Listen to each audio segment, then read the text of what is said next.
ꯈꯔꯕꯨꯗꯤ ꯋꯥꯠꯂꯤꯗ ꯆꯪꯅꯔꯣ ꯉꯁꯤꯗꯤ ꯄꯕ꯭ꯂꯤꯛ ꯊꯥꯕꯅꯤꯀꯣ ꯇꯧꯊꯣ ꯁꯤꯌꯔ ꯇꯧꯊꯣ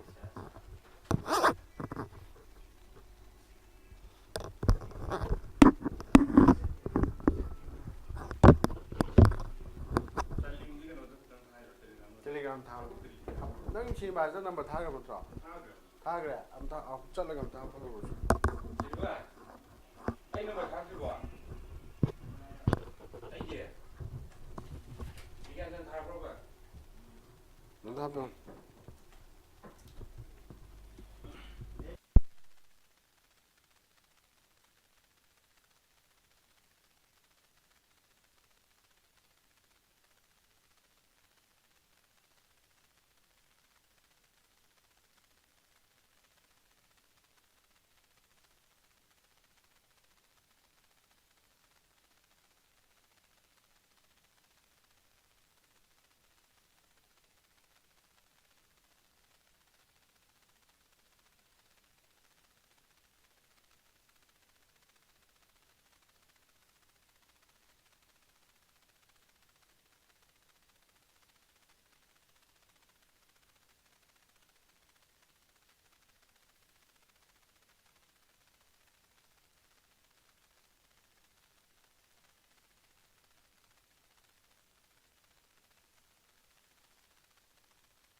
ꯄꯥꯁꯋꯥꯔꯗ ꯊꯝꯅꯤꯀꯣ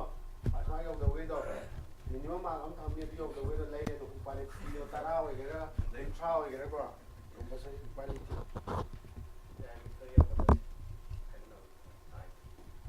ꯅꯁꯥꯅ ꯑꯦꯛꯁꯀ꯭ꯌꯨꯁ ꯌꯥꯗꯣꯏꯅꯤ ꯍꯟꯗꯛꯀꯤ ꯃꯃꯥꯡꯒꯤꯗꯨꯕꯨꯗꯤ ꯑꯩꯅ ꯑꯦꯛꯁꯀ꯭ꯌꯨꯁ ꯇꯧꯕꯤꯈ꯭ꯔꯦꯅ ꯄꯦꯄꯔ ꯑꯩ ꯌꯦꯡꯅꯤ ꯌꯦꯡꯅꯤ ꯍꯥꯏꯁꯦ ꯈꯨꯗꯛꯇ ꯑꯩ ꯃꯥꯡꯗ ꯊꯝꯃ ꯌꯦꯡꯍꯟꯒꯗꯕ ꯑꯩꯅ ꯀꯩꯅꯣ ꯇꯧꯔꯒ ꯐꯝꯃꯅꯤ ꯑꯗꯨꯒ ꯀꯩꯅꯣ ꯄꯤꯊꯣꯛꯀꯅꯤ ꯑꯩꯅ ꯑꯟꯁꯔ ꯀꯤ ꯅꯍꯥꯟ ꯄꯤꯕꯗꯣ ꯈꯪꯉꯤꯅ ꯑꯗꯨꯃꯥꯏꯅ ꯈꯨꯗꯛꯇ ꯄꯤꯒꯅꯤ ꯑꯗꯣ ꯑꯩ ꯃꯥꯡꯗ 1 by 1 ꯊꯣꯛꯍꯜꯂꯒ ꯌꯦꯡꯒꯗꯕ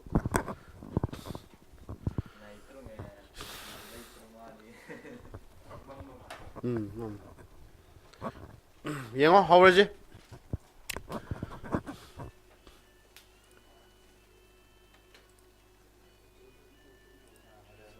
ꯌꯦꯡꯉꯣ ꯑꯩꯈꯣꯏ ꯉꯔꯥꯡ ꯀꯗꯥꯏꯕꯨ ꯅꯩꯅꯈ꯭ꯔꯦ ꯉꯔꯥꯡꯒꯤ ꯇꯣꯄꯤꯛꯇꯣ ꯍꯥꯏꯔꯣ ꯁꯦꯛꯇꯔ ꯑꯣꯐ ꯗ ꯏꯀꯅꯃꯤ ꯅꯠꯇ꯭ꯔꯥ ꯑꯗꯨ ꯇꯥꯔꯒꯗꯤ ꯉꯁꯤ ꯑꯩꯈꯣꯏꯅ ꯑꯃꯨꯛ ꯅꯩꯅꯒꯗꯣꯏꯁꯤꯅ ꯀꯔꯤꯅꯣ ꯍꯥꯏꯕ ꯃꯇꯝꯗ ꯑꯟꯏꯝꯄ꯭ꯂꯣꯏꯃꯦꯟ ꯍꯥꯏꯕꯅꯤ ꯌꯥꯏꯅ ꯑꯟꯏꯝꯄ꯭ꯂꯣꯏꯃꯦꯟ ꯍꯥꯏꯕꯗꯤ ꯀꯗꯥꯏꯕꯨ ꯀꯧꯏ ꯏꯝꯄ꯭ꯂꯣꯏꯃꯦꯟ ꯍꯥꯟꯅ ꯈꯪꯉꯨ ꯑꯟꯏꯝꯄ꯭ꯂꯣꯏꯃꯦꯟ ꯈꯪꯗ꯭ꯔꯤꯉꯩꯗ ꯍꯥꯏꯔꯣ ꯏꯝꯄ꯭ꯂꯣꯏꯃꯦꯟ ꯑꯗꯤ ꯀꯩ ꯍꯥꯏꯒꯦ ꯊꯕꯛ ꯅꯠꯇ꯭ꯔꯣ ꯊꯕꯛ ꯇꯧꯕ ꯍꯥꯏꯕꯗꯨꯅꯦꯕ ꯅꯠꯇ꯭ꯔꯥ ꯅꯣꯏꯅ ꯏꯝꯄ꯭ꯂꯣꯏꯃꯦꯟ ꯅ꯭ꯌꯨꯁ ꯀꯥꯏꯗ ꯊꯕꯛꯀꯤ ꯄꯥꯎ ꯀꯥꯏꯅ ꯍꯥꯏꯗ꯭ꯔꯥ ꯑꯗꯨ ꯇꯥꯔꯗꯤ ꯑꯟꯏꯝꯄ꯭ꯂꯣꯏꯃꯦꯟ ꯍꯥꯏ ꯇꯥꯔꯗꯤ ꯅꯦꯒꯦꯇꯤꯞ ꯁꯦꯝꯃꯩꯅꯤꯀꯣ ꯅꯦꯒꯦꯇꯤꯞ ꯋꯥꯔꯗ ꯁꯦꯝꯃꯩꯅ ꯇꯥꯔꯗꯤ ꯀꯩꯗꯧꯔꯅꯤ ꯊꯕꯛ ꯐꯪꯗꯕ ꯍꯥꯏꯗꯨ ꯅꯠꯇ꯭ꯔꯥ ꯆꯨꯝꯕ꯭ꯔꯥ ꯁꯤꯒꯤ ꯃꯇꯥꯡꯗꯅꯤ ꯑꯩꯈꯣꯏꯅ ꯅꯩꯅꯔꯛꯀꯗꯣꯏꯁꯦ ꯌꯥꯔꯦ ꯍꯧꯔꯁꯤ ꯌꯦꯡꯉꯣ ꯌꯦꯡꯉꯣ ꯑꯟꯏꯝꯄ꯭ꯂꯣꯏꯃꯦꯟ ꯍꯥꯏꯕꯁꯤ ꯀꯗꯥꯏꯕꯨ ꯀꯧꯒꯦ ꯍꯥꯏꯕꯁꯤ ꯍꯥꯟꯅ ꯌꯦꯡꯉꯁꯦ ꯑꯩꯈꯣꯏꯅ ꯃꯥꯒꯤ ꯇꯥꯝꯁꯤꯀꯣ ꯌꯦꯡꯉꯣ ꯃꯥꯁꯤ ꯍꯥꯏꯔꯦ ꯅꯣꯏꯅ ꯈꯪꯉꯝꯃꯤꯕ ꯅꯣꯏꯅ ꯈꯜꯂꯝꯃꯤꯕ ꯍꯥꯟꯅ ꯅꯈꯣꯏꯒꯤ ꯑꯥꯏꯗꯤꯌꯥꯗ ꯂꯩꯔꯝꯃꯤꯕ ꯋꯥꯈꯜꯂꯣꯟꯗꯨꯒ ꯁꯥꯟꯅ ꯍꯥꯏꯔꯛꯀꯗꯣꯏꯕ ꯑꯥꯏꯗꯤꯌꯥꯁꯤꯒ ꯃꯥꯟꯅꯕ꯭ꯔꯥ ꯈꯦꯠꯅꯕ꯭ꯔꯥ ꯍꯥꯏꯕꯗꯨ ꯌꯦꯡꯒꯗꯧꯅꯤꯀꯣ ꯁꯤꯗ ꯑꯗꯨ ꯀꯥꯟꯗꯨꯗꯅꯤ ꯑꯩꯈꯣꯏꯅ ꯑꯟꯗꯔꯁꯇꯦꯟ ꯇꯧꯕꯅ ꯈꯜꯂꯛꯀꯗꯣꯏꯁꯦ ꯌꯦꯡꯉꯁꯤ ꯁꯥꯔꯛꯀꯦ ꯌꯦꯡꯉꯣ ꯑꯟꯏꯝꯄ꯭ꯂꯣꯏꯃꯦꯟ ꯍꯥꯏꯕꯁꯤ ꯀꯩꯅꯣ ꯇꯥꯝꯅꯤ ꯀꯔꯝꯕ ꯇꯥꯝꯅꯣ ꯍꯥꯏꯕ ꯃꯇꯝꯗ ꯃꯥꯁꯤ ꯂꯩꯔꯦ ꯑꯗꯨ conditions where the individual actively seeking employment but are unable to secure a job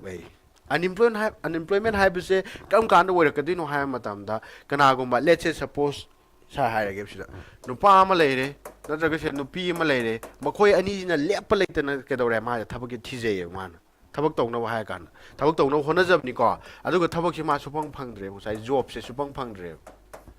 ka ba si ma thi badi lepti ko mo bani ata ge di thina phangdabagi condition no du ko ne ke ha khangna ga matam da unemployment ha khangne thi dabadi ya di ko kudam na kana hai ba x nupa na traga he or she je ke do ge ha matam ma je graduate pass to re na traga first class ni to ma sum tum ma le re bi mung da ko thabak ti chukti thi dre ba ko adu ma thabak phangdre ha ma unemployment ko ya ro ke do bom da ga ta ba ke do bom da ga ta cái mà actively sick hay bên sick cái gì hay bên có cái đâu nó bảo mà tích xa bảo thằng mà phăng nó bảo hôn nó bảo liệp tập vida hôn nó giờ bảo tao đâu cái đâu đấy phăng tập cái condition cái coi với sao na unemployment à ta cái ta bây giờ này khởi mình tụi em tích khen nó mình ấy khăng khen nó à ta cái hiện ở đó exam đó question ông khởi cái hàng bè vậy morning à coi cái unemployment hay bây giờ cái này bút coi which of the following are the correct definition nó hàng ở chỗ đó atari ke hai ni huji khange lepa lei tabi da mana thi doi ni adu bu ke to wa phang da bai ta khaw ra bra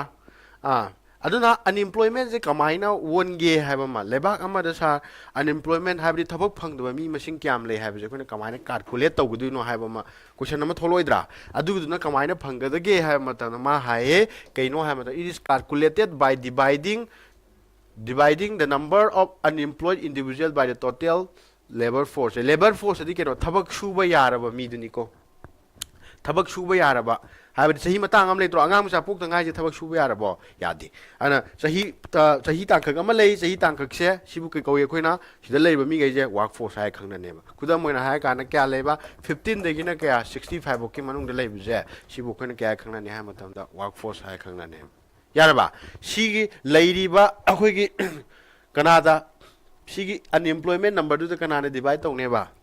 labor force divide tong ne adu ka noi na khang ga da ma kya ni into to ga da ba rate pu thok ga da ni na 100 into tok thok ga da khau bra san hai ja ma gi thabak phang da mi kya le ge ha bam le roi draw let's say suppose thabak phang da ba de si x ne khala je ba adu ga work force na kya y ni khala je ba ko into kya la ka ba ata si ke pu thora ni unemployment kari rate la ne rate means ke no percentage na to la ka du ji khau bra si khang wai khang de si formula je hang bani ko kaw ra no yare yare ba ada mana si da mo hai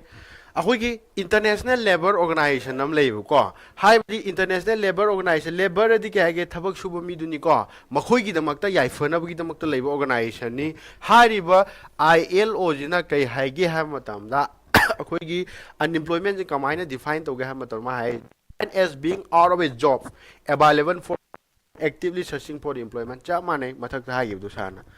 thabak thiba adu thabak ti ke do ba phang da bi condition do adu ke wai ba unemployment ka wai da ga si dam yaw re marui ba tam am yaw sele karam tam no ILO nam yaw tra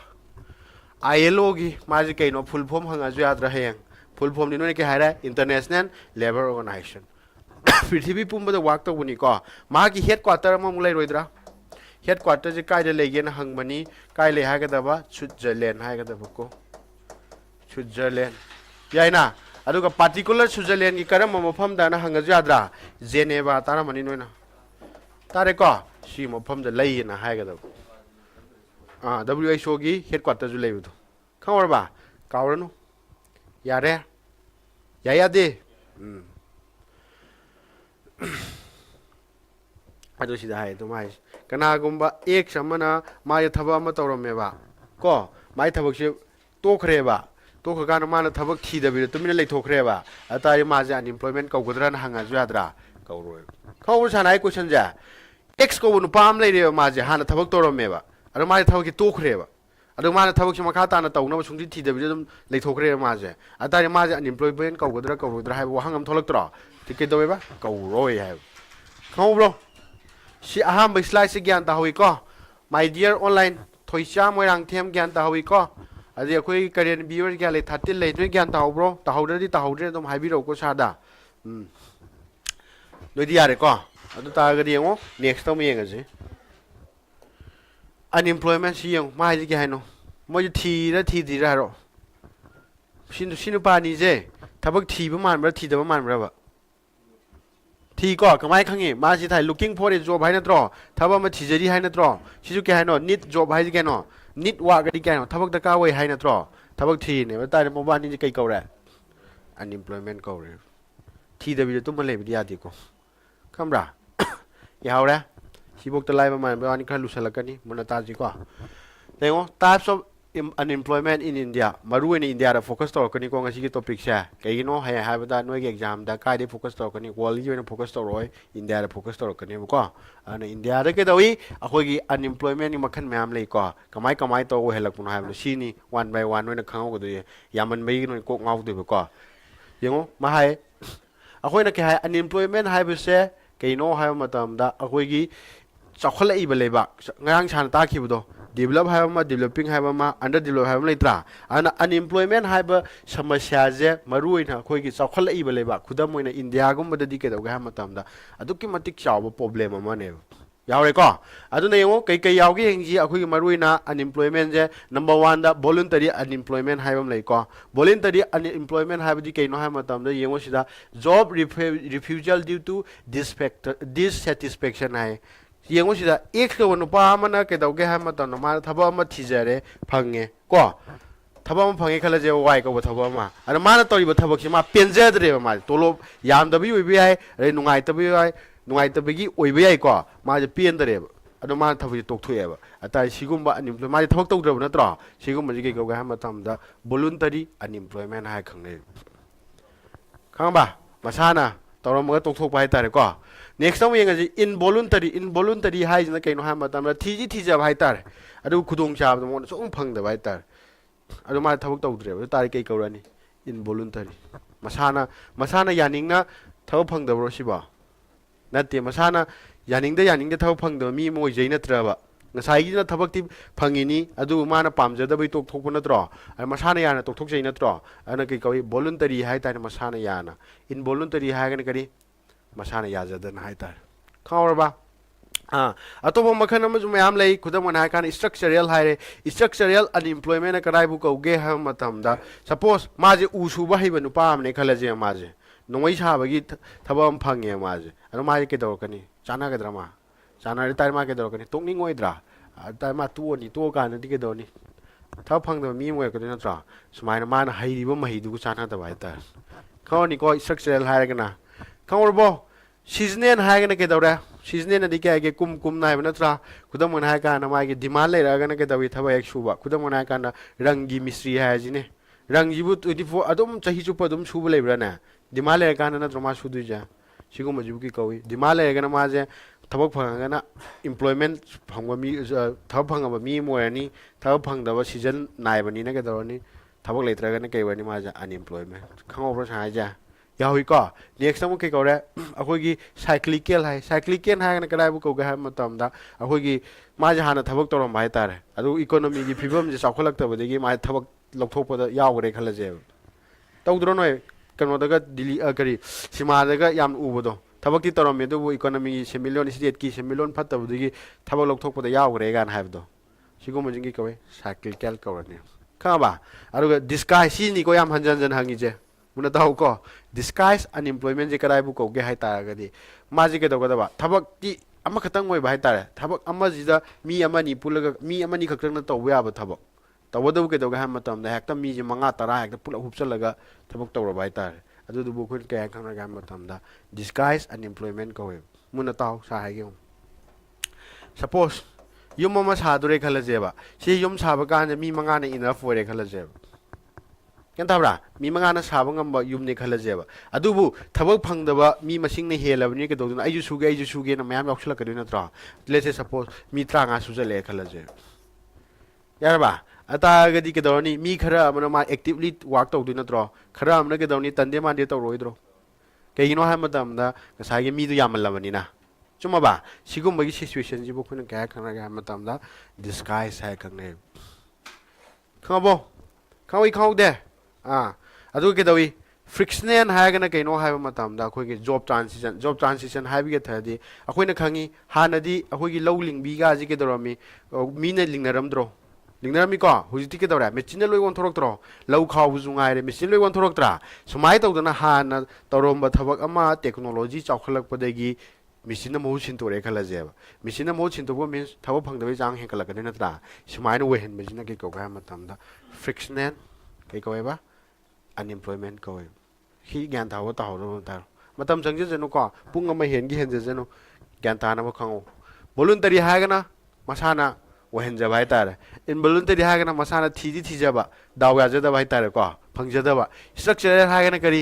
ꯆꯥꯟꯅꯗꯕ ꯁ꯭ꯀꯤꯜꯗꯨ ꯆꯥꯟꯅꯗꯕ ꯍꯥꯏꯇꯥꯔꯦꯀꯣ ꯑꯗꯩꯗꯤ ꯀꯩꯗꯧꯔꯤ seasonal ꯍꯥꯏꯔꯒꯅ ꯃꯇꯝ ꯃꯇꯝꯒꯤ ꯑꯣꯏꯅ season ꯅꯥꯏꯕꯗꯣ ꯀꯣ ꯑꯗꯩ ꯈꯔ ꯁꯥꯏꯀ꯭ꯂꯤꯀꯦꯜ ꯍꯥꯏꯔꯒꯅ ꯀꯔꯤ ꯁꯦꯟꯃꯤꯠꯂꯣꯟꯗꯣ ꯍꯟꯊꯔꯛꯄꯗꯒꯤ ꯊꯕꯛꯇꯣ ꯇꯧꯍꯧꯗꯕ ꯍꯥꯏꯇꯥꯔꯦ ꯇꯧꯗꯤ ꯇꯧꯔꯝꯃꯒ ꯇꯣꯛꯈꯤꯕ ꯀꯥꯡꯕꯨ ꯑꯗꯩꯗꯤ ꯀꯩꯗꯧꯔꯦ ꯗꯤꯁꯀꯥꯏꯁ ꯍꯥꯏꯔꯒꯅ ꯀꯩꯗꯧꯔꯤ ꯈꯤꯇꯪ ꯇꯧꯕ ꯌꯥꯕꯗ ꯃꯤ ꯃꯌꯥꯝ ꯇꯧꯁꯟꯕꯗꯣ ꯈꯪꯉꯤꯅ ꯑꯗꯨꯒ ꯀꯩꯗꯧꯋꯤ ꯐ꯭ꯔꯤꯛꯁꯅꯦꯜ ꯍꯥꯏꯔꯒꯅ ꯀꯔꯤ ꯉꯁꯥꯏꯒꯤ ꯍꯥꯏꯕꯗꯣ ꯃꯦꯆꯤꯟꯅ ꯃꯍꯨꯠ ꯁꯤꯟꯇꯣꯔꯛꯄ ꯍꯥꯏꯇꯥꯔꯦ ꯈꯪꯍꯧꯗꯦ ꯌꯥꯔꯦ ꯅꯦꯛꯁꯇ ꯌꯦꯡꯉꯨ ꯁꯤ ꯁꯥꯔ ꯍꯧꯖꯤꯛ ꯇꯥꯈ꯭ꯔꯦ ꯑꯦꯛꯖꯥꯝꯄꯜꯒ ꯂꯣꯏꯅꯅ ꯍꯥꯏꯔꯛꯑꯅꯤ ꯌꯦꯡꯉꯨ ꯁꯤꯗ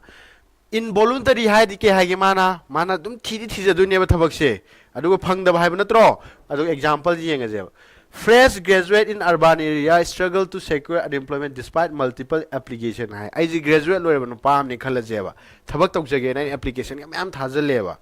ꯑꯗꯣ ꯑꯩ ꯐꯪꯗ꯭ꯔꯦꯕ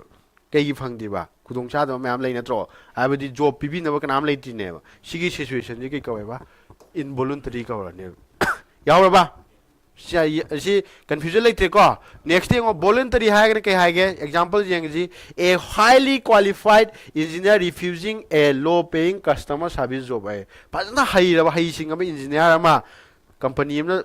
ꯃꯥꯒꯤ ꯊꯕꯛ ꯑꯃ ꯄꯤꯕꯤꯔꯦꯕ ꯂꯥꯛꯑꯣ ꯅꯪꯁꯤ ꯀꯩꯗꯧꯋꯤ ꯀꯁꯇꯃꯔ ꯁꯥꯔꯚꯤꯁ ꯖꯣꯕ ꯑꯗꯤ ꯀꯩꯗꯤ ꯐꯣꯟ ꯇꯧꯕꯗ ꯋꯥ ꯉꯥꯡꯕꯗꯣ ꯁꯤ ꯔꯤꯆꯥꯔꯖ ꯂꯣꯏꯔꯦ ꯑꯗꯨ ꯇꯧꯔꯦꯅ ꯖꯤꯑꯣꯒꯤ ꯉꯥꯡꯕꯗꯣ ꯈꯪꯉꯤꯅ ꯆꯥꯅꯔꯤꯕ꯭ꯔꯣꯗꯣ ꯆꯥꯟꯅꯗ꯭ꯔꯤꯀꯣ ꯑꯗꯨ ꯇꯥꯔꯗꯤ ꯃꯥ ꯀꯩꯗꯧꯔꯛꯑꯅꯤ ꯑꯗꯨꯝ ꯇꯣꯛꯊꯣꯔꯛꯀꯗꯣꯏ ꯅꯠꯇ꯭ꯔꯣ ꯊꯕꯛꯇꯣ ꯃꯁꯥꯅ ꯌꯥꯅ ꯇꯣꯛꯊꯣꯔꯛꯏ ꯅꯠꯇ꯭ꯔꯣ ꯁꯦ ꯁꯤꯃꯨꯅ ꯀꯩ ꯀꯧꯔꯦ ꯚꯣꯂꯨꯟꯇꯔꯤ ꯀꯧꯋꯦ ꯈꯪꯍꯧꯏꯀꯣ ꯃꯊꯛꯇ ꯍꯧꯖꯤꯛꯇ ꯁꯥꯔꯅ ꯑꯦꯛꯁꯄ꯭ꯂꯦꯟ ꯇꯧꯈꯤꯕꯗ ꯑꯦꯛꯖꯥꯝꯄꯜꯗ ꯄꯤꯅ ꯍꯥꯏꯔꯛꯄꯅꯤ ꯁ꯭ꯇ꯭ꯔꯛꯆꯔꯦꯜ ꯍꯥꯏꯔꯦ ꯁ꯭ꯇ꯭ꯔꯛꯆꯔꯦꯜ ꯍꯥꯏꯔꯗꯤ ꯁꯥꯔꯅ ꯀꯩ ꯍꯥꯏꯒꯦ ꯍꯧꯖꯤꯛꯇ ꯃꯥꯒꯤ ꯍꯩꯁꯤꯡꯕ ꯆꯥꯟꯅꯗꯕꯒꯤ ꯍꯥꯏꯕ ꯅꯠꯇ꯭ꯔꯣ ꯈꯨꯗꯝ ꯑꯣꯏꯅ ꯍꯥꯏꯔꯁꯤ ꯌꯦꯡꯉꯨ factory worker lose job due to the automations in the manufacturing industry ꯐꯦꯛꯇ꯭ꯔꯤꯗ ꯊꯕꯛ ꯁꯨꯔꯝꯕ ꯈꯨꯠꯅ ꯊꯕꯛ ꯁꯨꯔꯝꯕꯗꯣ ꯃꯦꯆꯤꯟ ꯂꯥꯛꯄꯗꯒꯤ ꯀꯩꯗꯧꯋꯤ ꯃꯈꯣꯏꯁꯦ ꯃꯦꯆꯤꯟꯅ ꯂꯣꯏ ꯃꯍꯨꯠ ꯁꯤꯟꯗꯣꯛꯈꯤꯗꯣꯏ ꯅꯠꯇ꯭ꯔꯣ ꯃꯈꯣꯏ ꯊꯕꯛꯇꯣ ꯃꯥꯡꯈꯤꯗꯣꯏ ꯅꯠꯇ꯭ꯔꯣ ꯑꯗꯨꯅ ꯁꯤꯁꯤꯅ ꯀꯩ ꯀꯧꯔꯦ ꯑꯩꯈꯣꯏꯅ ꯁ꯭ꯇ꯭ꯔꯛꯆꯔꯦꯜ ꯀꯧꯔꯅꯦ ꯌꯥꯍꯧꯋꯤꯀꯣ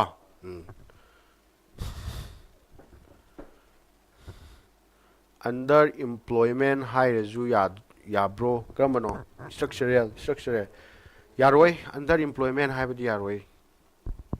ꯌꯥꯔꯣꯏꯀꯣ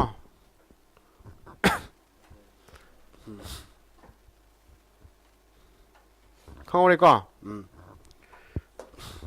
ꯁꯤꯗ ꯌꯦꯡꯉꯣ ꯁꯤꯖꯅꯦꯜꯗꯤ ꯁꯥꯔꯅ ꯉꯁꯥꯏꯒꯤ ꯑꯦꯛꯖꯥꯝꯄꯜ ꯄꯤꯕ ꯉꯝꯕ꯭ꯔꯥ ꯌꯦꯡꯉꯣ ꯍꯥꯏꯔꯣ ꯀꯣꯛꯇ ꯑꯩꯅ ꯄꯤꯈꯤꯕ ꯑꯦꯛꯖꯥꯝꯄꯜꯗꯣ ꯑꯗꯨ ꯈꯛꯇꯪ ꯄꯤꯅꯤ ꯍꯥꯏꯕ ꯂꯩꯇꯦꯀꯣ ꯅꯈꯣꯏꯅ ꯆꯞ ꯃꯥꯟꯅꯕ ꯑꯃ ꯄꯨꯔꯛꯄ ꯉꯝꯕ꯭ꯔꯥ ꯌꯦꯡꯉꯣ ꯁꯤꯖꯅꯦꯜꯗꯤ ꯀꯩ ꯍꯥꯏꯒꯦ ꯊꯣꯏꯆꯥ ꯁꯤꯖꯅꯦꯜꯒꯤ ꯑꯦꯛꯖꯥꯝꯄꯜ ꯑꯝꯇ ꯄꯤꯔꯛꯑꯣ ꯑꯦꯒ꯭ꯔꯤꯀꯜꯆꯔ ꯑꯦꯒ꯭ꯔꯤꯀꯜꯆꯔꯁꯨ ꯌꯥꯏ ꯁꯝ ꯍꯣꯠ ꯍꯥꯏꯗꯤ ꯅꯣꯡ ꯆꯨꯔꯀꯥꯟꯗ ꯈꯛꯇ ꯇꯧꯗꯣꯏꯅꯤ ꯅꯠꯇ꯭ꯔꯥ ꯁꯤꯗ ꯌꯦꯡꯉꯣ ꯃꯥꯁꯤ ꯄꯤꯔꯦ ꯌꯥꯝ ꯐꯖꯕ ꯑꯃ ꯄꯤꯔꯛꯑꯦ ꯇꯨꯔꯤꯁ ꯒꯥꯏꯗ ꯈꯪꯉꯤꯅ ꯐꯣꯔꯦꯟꯅꯔ ꯃꯌꯥꯝ ꯒꯥꯏꯗ ꯂꯥꯛꯄꯗꯣ ꯇꯨꯔꯤꯁ ꯂꯥꯛꯇꯗꯤ ꯇꯣꯛꯑꯦ ꯃꯣꯏ ꯇꯣꯛꯇꯣꯏ ꯅꯠꯇ꯭ꯔꯥ ꯁꯤꯒꯨꯝꯕꯁꯤꯕꯨ ꯀꯩ ꯀꯧꯋꯦ ꯑꯩꯈꯣꯏꯅ ꯁꯤꯖꯅꯦꯜ ꯀꯧꯋꯦ ꯌꯥꯔꯕ ꯅꯦꯛꯁꯇ ꯑꯃꯨꯛ ꯀꯩ ꯍꯥꯏꯔꯦ ꯁꯥꯏꯀ꯭ꯂꯤꯀꯦꯜꯅꯗꯤ ꯁꯥꯔꯅ ꯀꯩ ꯍꯥꯏꯒꯦ ꯏꯀꯅꯃꯤꯗꯣ ꯀꯩꯗꯧꯋꯦ ꯍꯥꯏꯒꯦ ꯍꯟꯊꯔꯛꯄꯗꯒꯤ ꯍꯥꯏꯕ ꯅꯠꯇ꯭ꯔꯣ ꯏꯀꯅꯃꯤꯗꯣ ꯀꯩꯗꯧꯔꯛꯑꯅꯤ ꯐꯠꯂꯛꯇꯕꯗꯒꯤ ꯀꯩꯗꯧꯕ ꯑꯩꯈꯣꯏꯒꯤ ꯊꯕꯛ ꯂꯧꯊꯣꯔꯛꯄꯗꯨꯅꯤꯀꯣ ꯚꯦꯔꯤ ꯒꯨꯗ ꯑꯦꯒ꯭ꯔꯤꯀꯜꯆꯔ ꯁꯤꯗ ꯑꯃꯨꯛ ꯌꯦꯡꯉꯨ example lay off in the retail sector during economic slumps due to the reduce consumer spending ꯍꯥꯏ ꯁꯤꯅ ꯈꯤꯇꯪ ꯇꯦꯛꯅꯤꯀꯦꯜ ꯑꯣꯏꯔꯦ ꯍꯥꯏꯕꯒꯤ ꯌꯥꯊꯗꯤ ꯀꯩꯅꯣ ꯍꯥꯏꯕ ꯃꯇꯝꯗ ꯄꯩꯁꯥ ꯌꯥꯝ ꯂꯩꯔꯛꯇꯕ ꯀꯥꯟꯗ ꯀꯩꯗꯧꯋꯤ ꯑꯩꯈꯣꯏꯅ ꯃꯤ ꯃꯌꯥꯝꯅ ꯄꯣꯠ ꯂꯩꯅꯔꯛꯀꯗ꯭ꯔꯅꯦ ꯂꯩꯅꯔꯛꯀꯗ꯭ꯔꯣ ꯂꯩꯅꯔꯣꯏ ꯑꯗꯨꯔꯣꯝꯗ ꯆꯠꯈ꯭ꯔꯦꯀꯣ ꯃꯥꯅ ꯏꯔꯥꯏ ꯂꯥꯏꯕꯗꯤ ꯁꯥꯔꯅ ꯍꯧꯖꯤꯛ ꯍꯥꯏꯈꯤꯕꯗꯣ ꯊꯕꯛ ꯂꯧꯊꯣꯛꯈꯤꯕꯒꯤ ꯋꯥꯔꯤꯗꯨ ꯇꯧꯔꯣ ꯌꯥꯏꯅ ꯌꯦꯡꯉꯣ ꯗꯤꯁꯒꯥꯏꯁ ꯌꯦꯡꯉꯣ ꯗꯤꯁꯒꯥꯏꯁꯁꯤ ꯀꯩ ꯍꯥꯏꯔꯦ found in sector where excess worker contribute little or no additional productivity ꯍꯥꯏꯕꯗꯣ ꯃꯐꯝ ꯑꯃꯗ ꯃꯤ ꯃꯌꯥꯝ ꯊꯕꯛ ꯁꯨꯖꯜꯂꯛꯄꯗꯣ ꯑꯗꯨꯕꯨ ꯀꯩ ꯀꯧꯒꯦ ꯍꯥꯏꯕ ꯃꯇꯝꯗ ꯑꯩꯈꯣꯏꯅ ꯀꯩ ꯀꯧꯔꯦ ꯗꯤꯁꯒꯥꯏꯁ ꯀꯧꯔꯦ ꯌꯨꯝ ꯁꯥꯕ ꯃꯤꯁꯇ꯭ꯔꯤ ꯚꯦꯔꯤ ꯒꯨꯗ ꯌꯥꯏ ꯌꯨꯝ ꯁꯥꯕ ꯃꯤꯁꯇ꯭ꯔꯤꯁꯤꯁꯨ ꯁꯤꯖꯅꯦꯜ ꯍꯥꯏꯔꯁꯨ ꯌꯥꯗ꯭ꯔꯣ ꯌꯥꯏꯀꯣ ꯅꯦꯛꯁꯇ ꯑꯃꯨꯛ ꯌꯦꯡꯉꯁꯤ ꯁꯤꯃ ꯈꯪꯕꯤꯌꯨ ꯗꯤꯁꯒꯥꯏꯁꯁꯦ ꯁꯥꯔꯅ ꯀꯣꯏꯁꯟ ꯌꯥꯝ ꯍꯪꯉꯦ ꯍꯥꯏꯕ ꯅꯠꯇ꯭ꯔꯥ ꯁꯤꯗ ꯑꯃꯨꯛ ꯌꯦꯡꯉꯣ ꯍꯥꯏꯔꯤꯕ ꯗꯤꯁꯒꯥꯏꯁ ꯑꯟꯏꯝꯄ꯭ꯂꯣꯏꯃꯦꯟ ꯍꯥꯏꯔꯤꯕ ꯀꯟꯁꯦꯞꯁꯦ ꯀꯅꯥꯅ ꯀꯣꯏꯟ ꯇꯧꯕꯅꯣ ꯀꯅꯥꯅ ꯄꯨꯊꯣꯔꯛꯄꯅꯣ ꯍꯥꯏꯕ ꯃꯇꯝꯗ ꯖꯣꯟ ꯔꯣꯕꯤꯟꯁꯟꯅ ꯄꯨꯊꯣꯔꯛꯄ ꯁꯤ ꯀꯥꯎꯔꯦ ꯅꯣꯏ ꯈꯪꯉꯦ ꯅꯣꯏ ꯅꯃꯥꯟꯅꯕ ꯔꯣꯕꯤꯟꯁꯟꯗꯣ ꯅꯤꯡꯁꯤꯡꯕ ꯌꯥꯔꯦ ꯈꯪꯍꯧꯔꯦꯅ ꯁꯤ ꯈꯪꯍꯧꯕ꯭ꯔꯣ ꯌꯥꯔꯦ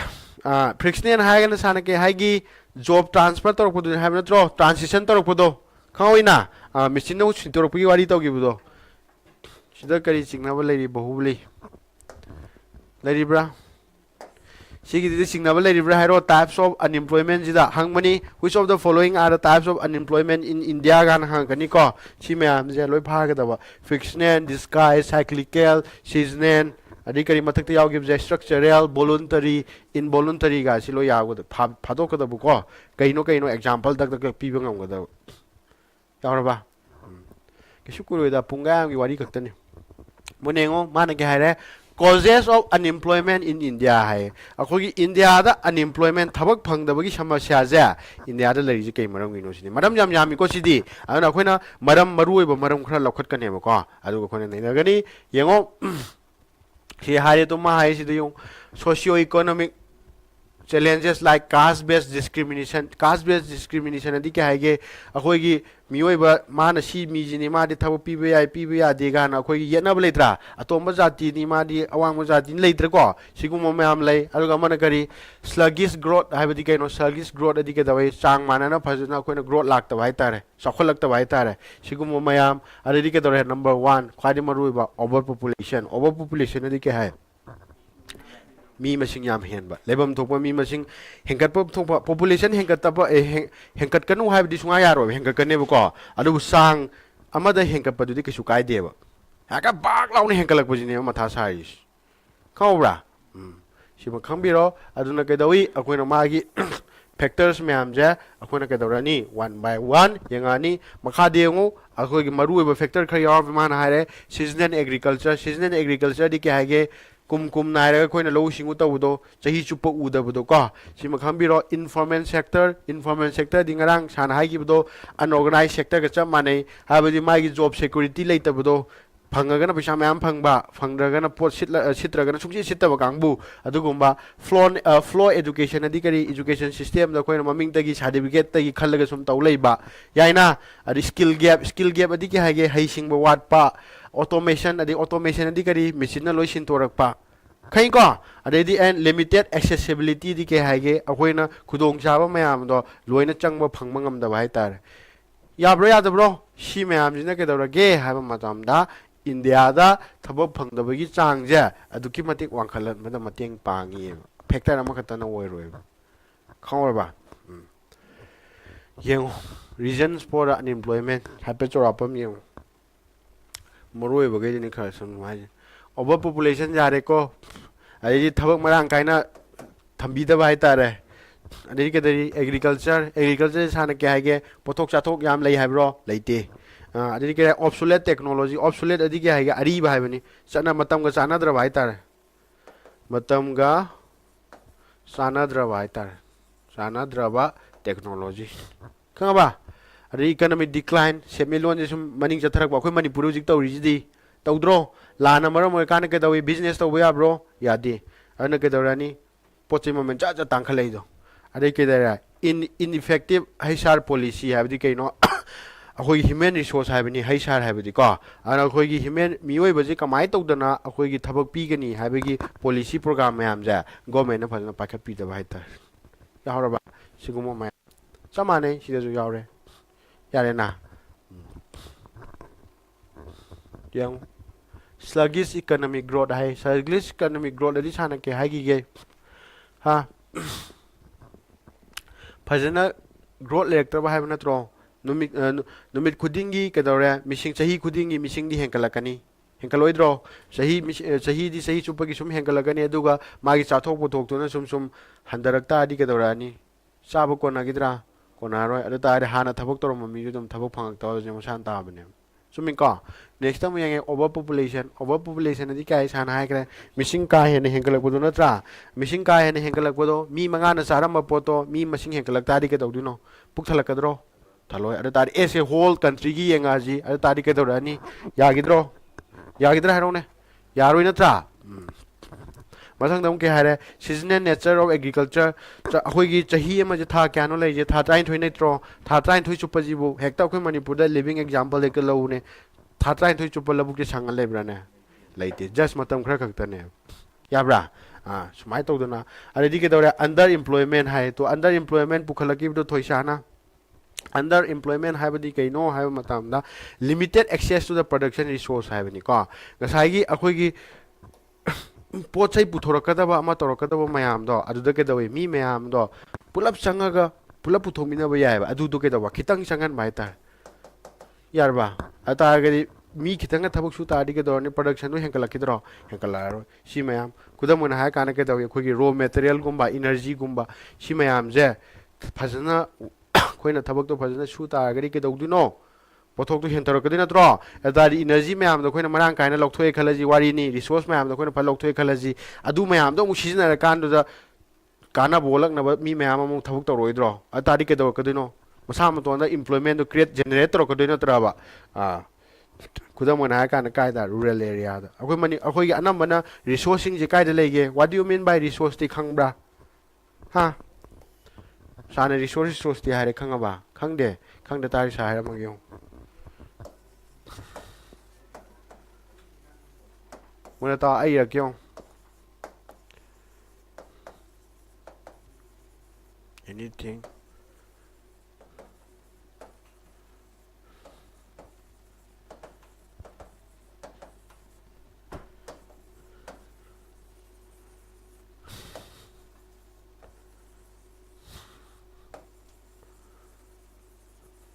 ꯀꯌꯥꯅꯣ ꯍꯥꯏꯁꯦ anything which are beneficial to the human are called resource ꯍꯥꯏꯕꯅꯦꯕ ꯍꯥꯏꯕꯒꯤ ꯊꯗꯤ ꯃꯤꯑꯣꯏꯕꯗ ꯀꯥꯟꯅꯕ ꯄꯤꯕ ꯄꯣꯠꯇꯣ ꯑꯦꯅꯤ ꯑꯣꯏꯕ ꯑꯦꯅꯤ ꯄꯣꯠ ꯑꯣꯏꯕ ꯌꯥꯏꯀꯣ ꯎꯇꯨꯞ ꯑꯃ ꯑꯣꯏꯔꯁꯨ ꯌꯥꯏ ꯁꯟꯊꯤ ꯑꯣꯏꯔꯁꯨ ꯌꯥꯏ ꯅꯨꯡ ꯑꯣꯏꯔꯁꯨ ꯌꯥꯏꯀꯣ ꯃꯤꯑꯣꯏꯕꯗꯕꯨ ꯀꯩꯗꯧꯕ ꯀꯥꯟꯅꯕ ꯄꯤꯔꯕ ꯑꯗꯨꯇꯥꯔꯦ ꯑꯗꯨ ꯀꯩ ꯀꯧꯔꯦ ꯔꯤꯁꯣꯔꯁ ꯀꯧꯔꯦ ꯈꯪꯕ꯭ꯔꯥ ꯁꯥ ꯍꯥꯏꯁꯦ ꯈꯨꯗꯝ ꯑꯣꯏꯅ ꯍꯥꯏꯔ ꯀꯥꯟꯗ ꯂꯝꯄꯥꯛꯇ ꯁꯟꯊꯤ ꯃꯇꯨꯝ ꯑꯃ ꯇꯥꯔ ꯂꯩꯔꯦ ꯈꯜꯂꯁꯦꯕ ꯁꯤꯒꯤ ꯇꯥꯔ ꯂꯩꯕ ꯄꯣꯠꯇꯣ ꯔꯤꯁꯣꯔꯁ ꯑꯣꯏꯒꯗ꯭ꯔꯥ ꯑꯣꯏꯒꯗ꯭ꯔꯥ ꯍꯥꯏꯔꯣ ꯑꯣꯏꯔꯣꯏ ꯃꯥꯁꯦ ꯐꯖꯅ ꯑꯩꯈꯣꯏꯅ ꯂꯧꯈꯠꯂꯦꯕ ꯑꯗꯨꯒ ꯕꯥꯏꯑꯣꯒ꯭ꯌꯥꯁ ꯁꯦꯝꯕꯗ ꯍꯥꯞꯆꯜꯂꯦꯕ ꯑꯗꯨꯇꯥꯔꯗꯤ ꯃꯥꯁꯤ ꯀꯥꯟꯅꯕ ꯄꯣꯠ ꯑꯃ ꯑꯣꯏꯈꯠꯂꯛꯑꯕ ꯅꯠꯇ꯭ꯔꯣ ꯑꯗꯨꯇꯥꯔꯗꯤ ꯃꯥꯁꯤ ꯀꯩ ꯑꯣꯏꯔꯅꯤ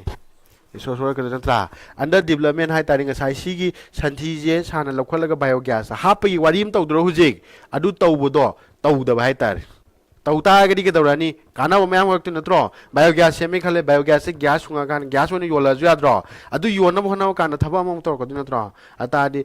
ꯊꯕꯛꯇꯣ ꯃꯁꯥꯅ ꯁꯨꯝ ꯀ꯭रिꯌꯦꯠ ꯇꯧꯔꯛꯇ꯭ꯔꯕ ꯑꯗꯨ ꯇꯧꯗꯕꯗꯨꯕꯨ ꯑꯩꯈꯣꯏꯅ ꯀꯩ ꯀꯧꯒꯦ ꯍꯥꯏꯕ ꯃꯇꯝꯗ ꯀꯩ ꯀꯧꯔꯦ ꯁꯥꯔꯅ ꯍꯧꯖꯤꯛ ꯍꯥꯏꯈꯤꯕꯗꯣ ꯑꯟꯗꯔ ꯏꯝꯄ꯭ꯂꯣꯏꯃꯦꯟ ꯍꯥꯏꯕ ꯑꯗꯣ ꯁꯤꯒꯨꯝꯕ ꯔꯤꯁꯣꯔꯁ ꯃꯌꯥꯝꯁꯦ ꯑꯅꯝꯕꯅ ꯀꯥꯏꯗ ꯂꯩ ꯍꯥꯏꯕ ꯁꯥꯔꯅ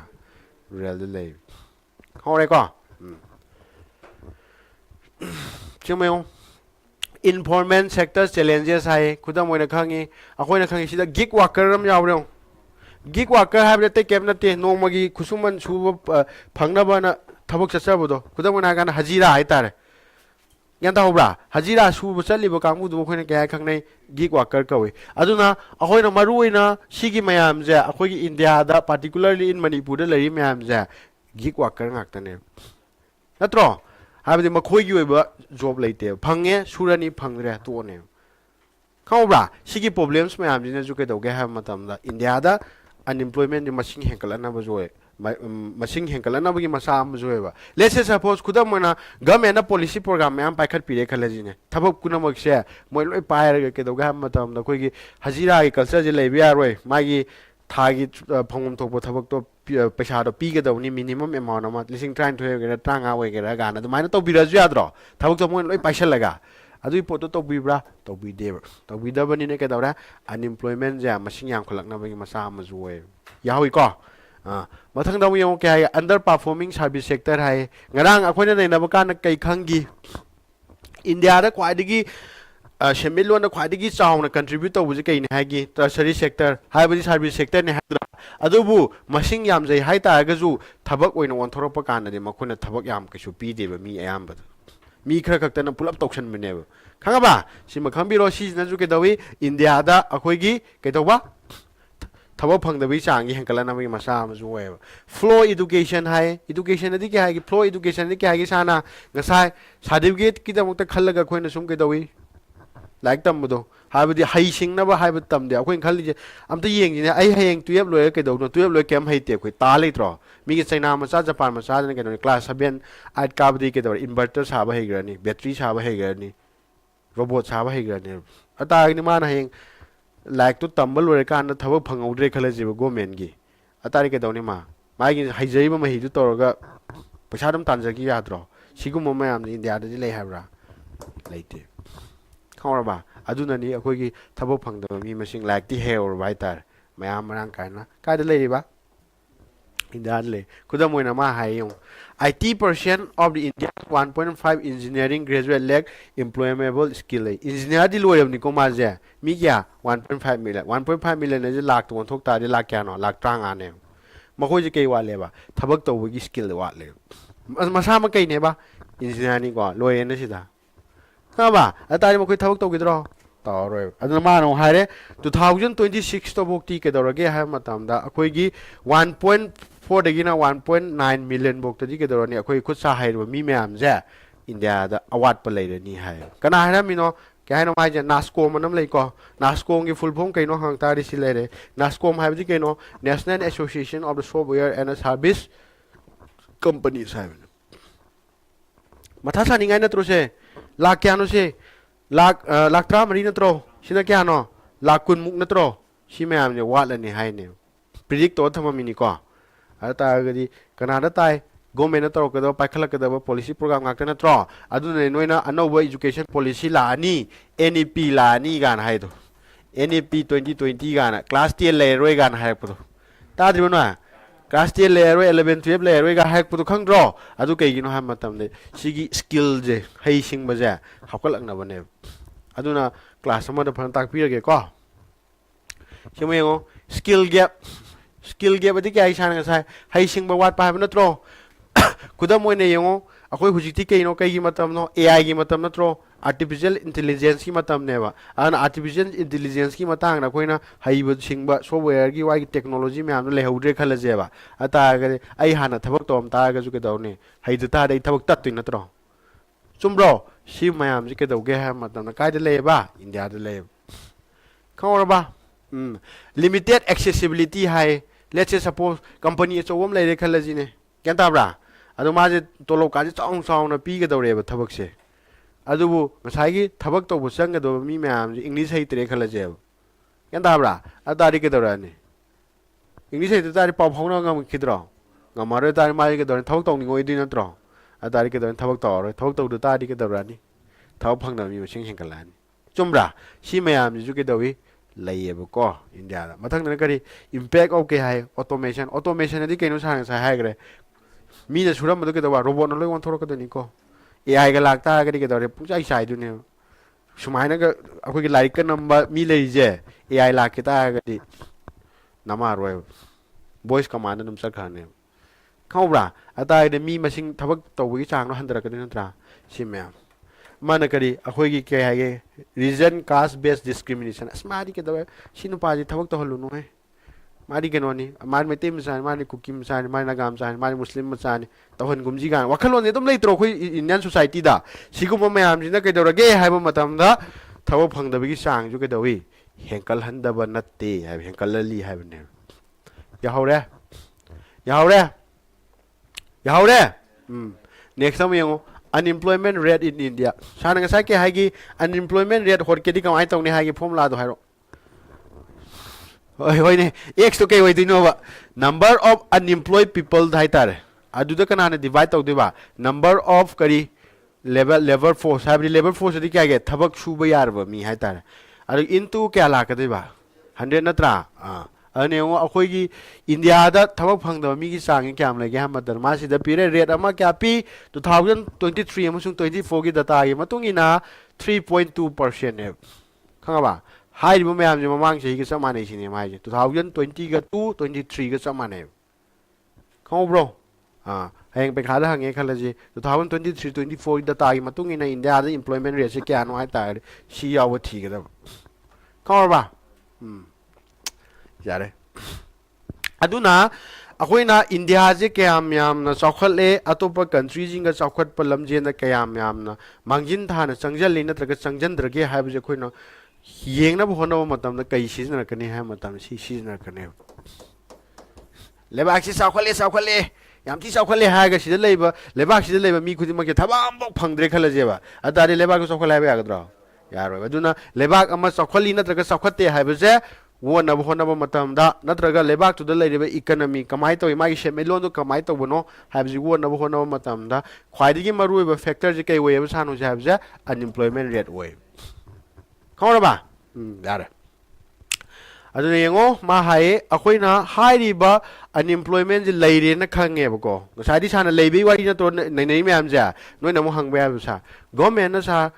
ꯃꯥꯏ ꯑꯟꯏꯝꯄ꯭ꯂꯣꯏꯃꯦꯟꯁꯦ ꯂꯩꯇꯅꯕ ꯍꯣꯠꯅꯕꯗꯤ ꯌꯥꯗꯕ꯭ꯔꯥ ꯑꯗꯨꯗ ꯀꯃꯥꯏ ꯇꯧ ꯇꯥꯔꯒꯗꯤ ꯑꯟꯏꯝꯄ꯭ꯂꯣꯏꯃꯦꯟꯒꯤ ꯃꯁꯤꯡꯁꯦ ꯍꯟꯊꯍꯟꯒꯗꯒꯦ ꯍꯥꯏꯕ ꯑꯥꯏꯗꯤꯌꯥ ꯑꯃꯁꯨ ꯄꯨꯁꯜꯂꯛꯄ ꯌꯥꯗ꯭ꯔꯣ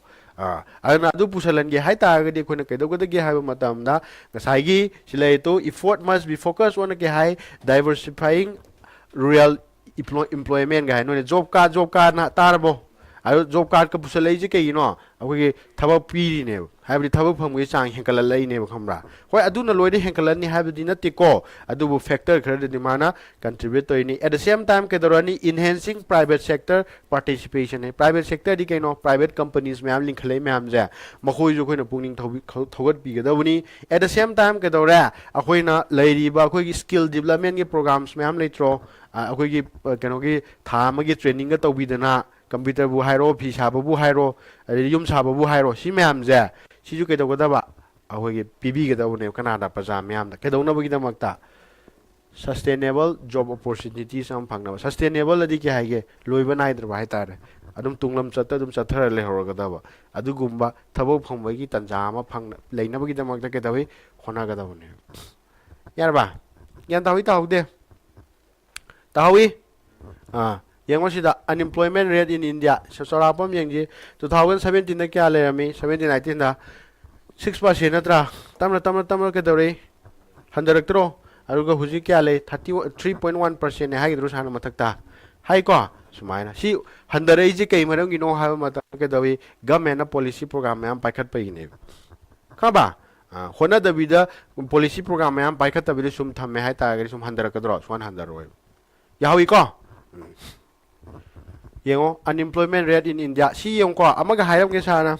ꯑꯟꯏꯝꯄ꯭ꯂꯣꯏꯃꯦꯟ ꯔꯦꯠꯁꯦ ꯑꯃꯒ ꯃꯥꯟꯅꯔꯣꯏꯀꯣ ꯃꯥꯟꯅꯔꯣꯏ ꯍꯥꯏꯕꯒꯤ ꯑꯊꯗꯤ ꯀꯩꯅꯣ ꯍꯥꯏꯕ ꯃꯇꯝꯗ ꯃꯥꯒꯤ ꯔꯦꯠ ꯐꯣꯡꯉꯛꯏꯕ ꯗꯇꯥ ꯐꯣꯡꯉꯛꯏꯕ ꯀꯩꯅꯣꯁꯦ ꯑꯣꯔꯒꯅꯥꯏꯖꯦꯁꯟꯁꯦ ꯃꯥꯟꯅꯔꯣꯏꯕ ꯑꯗꯨꯅ ꯍꯌꯦꯡ ꯄꯩꯈꯥꯗ ꯁꯥꯔ ꯀꯃꯥꯏꯅ ꯇꯧꯗꯣꯏꯕ ꯁꯥꯔ ꯑꯩꯈꯣꯏꯗꯤꯅ ꯍꯪꯉꯛꯀꯅꯤ ꯅꯣꯏꯅ ꯀꯥꯎꯒꯅꯨ ꯄꯩꯈꯥꯗ ꯑꯗꯨꯝ ꯌꯥꯎꯔꯛꯀꯅꯤ ꯈꯨꯗꯝ ꯑꯣꯏꯅ ꯍꯥꯏ ꯀꯥꯟꯗ ꯔꯤꯖꯥꯔꯚ ꯕꯦꯡ ꯑꯣꯐ ꯏꯟꯗꯤꯌꯥꯒꯤ ꯃꯇꯨꯡ ꯏꯟꯅ ꯑꯟꯏꯝꯄ꯭ꯂꯣꯏꯃꯦꯟ ꯔꯦꯠꯁꯦ ꯀꯌꯥꯅꯣ ꯍꯪꯉꯛꯀꯅꯤ ꯒ꯭ꯌꯥꯟ ꯇꯥꯕ꯭ꯔꯣ ꯁꯥꯔ ꯍꯥꯏꯁꯦ ꯑꯗꯨꯒ CMIEꯒꯤ ꯃꯇꯨꯡ ꯏꯟꯅ ꯑꯩꯈꯣꯏꯒꯤ ꯑꯟꯏꯝꯄ꯭ꯂꯣꯏꯃꯦꯟ ꯔꯦꯠꯁꯦ ꯀꯌꯥꯅꯣ ꯁꯨꯃꯥꯏꯅ ꯌꯥꯎꯔꯛꯀꯅꯦꯕ ꯃꯥꯒꯤ ꯀꯩꯅꯣꯗꯣ ꯏꯝꯄ꯭ꯂꯣꯏꯃꯦꯟ ꯔꯦꯠ ꯐꯣꯡꯉꯤꯕꯗꯣ ꯑꯗꯨꯅ ꯌꯦꯡꯉꯣ ꯉꯁꯥꯏ ꯃꯊꯛꯀ ꯅꯩꯅꯈꯤꯕꯗꯣ ꯑꯩꯈꯣꯏꯅ ꯀꯩꯗꯧꯏ ꯀꯩꯒꯤ ꯗꯇꯥꯒꯤ ꯑꯣꯏꯔꯦ ꯔꯤꯖꯥꯔꯚ ꯕꯦꯡ ꯑꯣꯐ ꯏꯟꯗꯤꯌꯥꯅ ꯐꯣꯡꯕ ꯗꯇꯥꯅꯦ ꯈꯪꯍꯧꯕ꯭ꯔꯣ ꯁꯨꯃꯥꯏꯅ ꯑꯗꯨꯅ ꯃꯥꯅ ꯍꯥꯏꯌꯦ ꯑꯩꯈꯣꯏ ꯍꯥꯟꯅ ꯌꯦꯡꯉꯁꯤ CMIE ꯍꯥꯏꯕꯗꯤ ꯀꯩꯅꯣ ꯁꯤ ꯂꯩꯔꯦ CMIE ꯍꯥꯏꯕꯒꯤꯗꯤ ꯀꯩꯅꯣ ꯁꯦꯟꯇꯔ ꯐꯣꯔ ꯃꯣꯅꯤꯇꯔꯤꯡ ꯗ ꯏꯟꯗꯤꯌꯥꯟ ꯏꯀꯅꯃꯤ ꯍꯥꯏꯕꯅꯤꯀꯣ ꯃꯥꯅ ꯐꯣꯡꯕ ꯗꯇꯥꯒꯤ ꯃꯇꯨꯡ ꯏꯟꯅ ꯉꯁꯥꯏꯒꯤ ꯑꯩꯈꯣꯏꯒꯤ ꯑꯟꯏꯝꯄ꯭ꯂꯣꯏꯃꯦꯟ ꯔꯦꯠꯁꯦ ꯏꯟꯗꯤꯌꯥꯗ ꯀꯩꯗꯧꯋꯦ ꯍꯥꯏꯅꯣ ꯔꯣꯁ ꯇꯨ 9.2% ꯏꯟ ꯖꯨꯟ 2024 ꯈꯪꯔꯕ ꯑꯗꯨꯒ 2024 ꯃꯦꯗꯅ ꯀꯩꯗꯧꯏ 2023ꯗꯅ ꯀꯩꯗꯧꯒꯦ ꯌꯦꯡꯉꯨ 23ꯗꯅ ꯀꯩꯗꯧꯏ 8.5 ꯍꯟꯊꯗ꯭ꯔꯣ ꯍꯟꯊꯕ꯭ꯔꯥ ꯍꯥꯏꯔꯣ ꯍꯟꯊꯩꯀꯣ ꯁꯨꯃꯥꯏꯅ ꯁꯤꯒꯤ ꯀꯩꯗꯧꯒꯦ ꯃꯥꯒꯤ ꯗꯇꯥꯁꯤ ꯌꯦꯡꯕꯤꯒꯗꯕ ꯌꯥꯎꯕ꯭ꯔꯥ ꯁꯥꯅ ꯍꯥꯏꯁꯦ ꯁꯤ ꯑꯃꯨꯛꯀ ꯍꯥꯏꯔꯛꯀꯦꯁꯦ ꯁꯤꯒꯤ ꯀꯩꯅꯣꯁꯤꯅ ꯑꯣꯔꯒꯅꯥꯏꯖꯦꯁꯟꯁꯤꯅ ꯐꯣꯡꯕ ꯗꯇꯥꯒꯤ ꯃꯇꯨꯡ ꯏꯟꯅ ꯑꯩꯈꯣꯏꯒꯤ ꯏꯝꯄ꯭ꯂꯣꯏꯃꯦꯟ ꯔꯦꯠꯁꯦ ꯑꯟꯏꯝꯄ꯭ꯂꯣꯏꯃꯦꯟ ꯔꯦꯠꯁꯦ ꯀꯌꯥꯅꯦꯕ 9.2%ꯅꯦꯕ ꯀꯔꯝ ꯀꯥꯟꯗ ꯖꯨꯟ ꯀꯌꯥꯗ 2024ꯗꯅꯦꯕ ꯌꯥꯕ꯭ꯔꯣ marking an 8-month high compared to the 7% in the May 2004 ꯍꯥꯏꯕꯅꯦꯕ ꯑꯗꯨꯒ May 2004ꯗꯅ 2024ꯗꯅ ꯀꯩꯗꯧꯏ ꯃꯥꯁꯦ ꯀꯌꯥ ꯄꯥꯔꯁꯦꯟ ꯂꯩꯔꯝꯃꯦ ꯍꯥꯏꯕꯅꯣ 7% ꯂꯩꯔꯝꯃꯦ ꯍꯥꯏꯕ ꯅꯠꯇ꯭ꯔꯥ ꯃꯦ ꯖꯨꯟ ꯍꯥꯏꯁꯤ ꯀꯩꯅꯣ ꯃꯦꯅ ꯍꯥꯟꯗꯣꯏ ꯅꯠꯇ꯭ꯔꯣ ꯃꯦ ꯑꯍꯥꯟꯕ ꯀꯥꯟꯗ 7% ꯂꯩꯔꯝꯕ ꯅꯠꯇ꯭ꯔꯥ ꯖꯨꯟꯗꯅ ꯀꯌꯥ ꯂꯩꯔꯦ 9.2 ꯑꯗꯨ ꯇꯥꯔꯤ ꯀꯩꯗꯧꯏ ꯍꯦꯟꯀꯠꯂꯛꯇ꯭ꯔꯣ ꯍꯦꯟꯀꯠꯂꯛꯏꯀꯣ ꯑꯗꯨꯒ ꯑꯃꯨꯛ ꯌꯦꯡꯉꯁꯤ 8.5%ꯅꯤ ꯀꯔꯝ ꯀꯥꯟꯗ ꯃꯃꯥꯡ ꯆꯍꯤꯗꯤ 2024ꯗꯒꯤ ꯌꯦꯡꯉꯛꯄ ꯃꯇꯝꯗ ꯀꯌꯥ ꯂꯩꯒꯦ 8.5 ꯈꯛꯇ ꯅꯠꯇ꯭ꯔꯣ ꯑꯗꯨ ꯇꯥꯔꯤ ꯀꯩꯗꯧꯏ ꯍꯥꯏꯅꯣ ꯁꯤꯁꯨ ꯍꯦꯟꯀꯠꯂꯦ ꯍꯥꯏ ꯅꯠꯇ꯭ꯔꯣ ꯑꯟꯏꯝꯄ꯭ꯂꯣꯏꯃꯦꯟꯁꯦ ꯌꯥꯍꯧꯏꯀꯣ ꯁꯤ ꯗꯇꯥ ꯈꯨꯌꯦꯡꯁꯦ ꯁꯤꯃ ꯈꯪꯕꯤꯔꯣ ꯑꯗꯨꯅ ꯌꯦꯡꯉꯣ ꯑꯗꯨꯒ ꯑꯩꯈꯣꯏꯒꯤ RBIꯅ ꯐꯣꯡꯕ ꯗꯇꯥꯒꯤ ꯃꯇꯨꯡ ꯏꯟꯅꯗꯤ ꯀꯩꯗꯧꯔꯦ ꯑꯩꯈꯣꯏꯒꯤ ꯃꯥꯁꯦ ꯀꯩ ꯍꯥꯏꯅꯣ according to recent data India unemployment rate had decline ꯍꯥꯏꯗꯤ ꯀꯥꯏꯊꯔꯦ ꯍꯥꯏꯕꯅꯤꯀꯣ the employment growth rate rising to 6% in the from ꯌꯥꯔꯦ ꯀꯩꯗꯧꯏ हेंकलेबा employment rate हेंकलेबा unemployment मसिंग हंदरकपा means केदोदुनो employment हेंकलकदु नत्रा हाना 3.2% ओरे मदु क्या हेंकले है नो 6% हेंकलेबा हेंकलेजि केनो हा मतमदा थबक फंगबगी चांग हेंकलेनेबा थबक फंगी चांग हेंकलकता सोना कनदि केदौरानी थबक फंगदबगी चांग दो हंदरकदु नत्रो अदो खोइना नैनरिजि केनो unemployment rate नत्रो अगदि केदवे according to the केदवे RBI की data नदि unemployment rate से हंदरे हाइदु नत्रो याहोब्रो logic से खंगो विको यार आना माना हाय RBI ना वो लिबा data जे करम करम data base ना के हम तो मासी हाय रे CAMS अनम याउद्रा CAMS हाय बगी अथरी केनो कैम खलो no वागनो K for capital L for labor E for energy M for material S for service हाय सी हाय बा मैम जे ये पीरी बा माई की तामो मम पीद्रो सी मैम जे पुलप तासल कान रो के दो गा मतम ना वलक पद data ने खाबा सिदगी क्वेश्चन अमजु हंग पे आई को कमाइना हंग पे आ गया मतमदा हयेंग RBI ना अखोगी इंडिया दा अनएम्प्लॉयमेंट रेट से वन नबो होनबो मतमदा करम करम डाटा सीजन नहीं ना हंगा जाय अतार के हायनो ना CAMS database केनो CAMS हाबदि केनो सानाग्रा K for करी कैपिटल L for करी लेबर E for करी एनर्जी M for करी मटेरियल S for करी सर्विस गावनो को अनव ताम्स मैम यावसले को सी मैम खंगबिरो यारे खंगे को सी खक्त नतना अतोप डाटास मैम जुमान रिफर तविसले तो नेशनल सिंपल साबे ऑर्गेनाइजेशन लेरे सुमाय तोना ASI सुवा सी मैम जे केदवी डाटा जो लोखलकदुनि को सिना याम कुपथा मनग्रे को हापे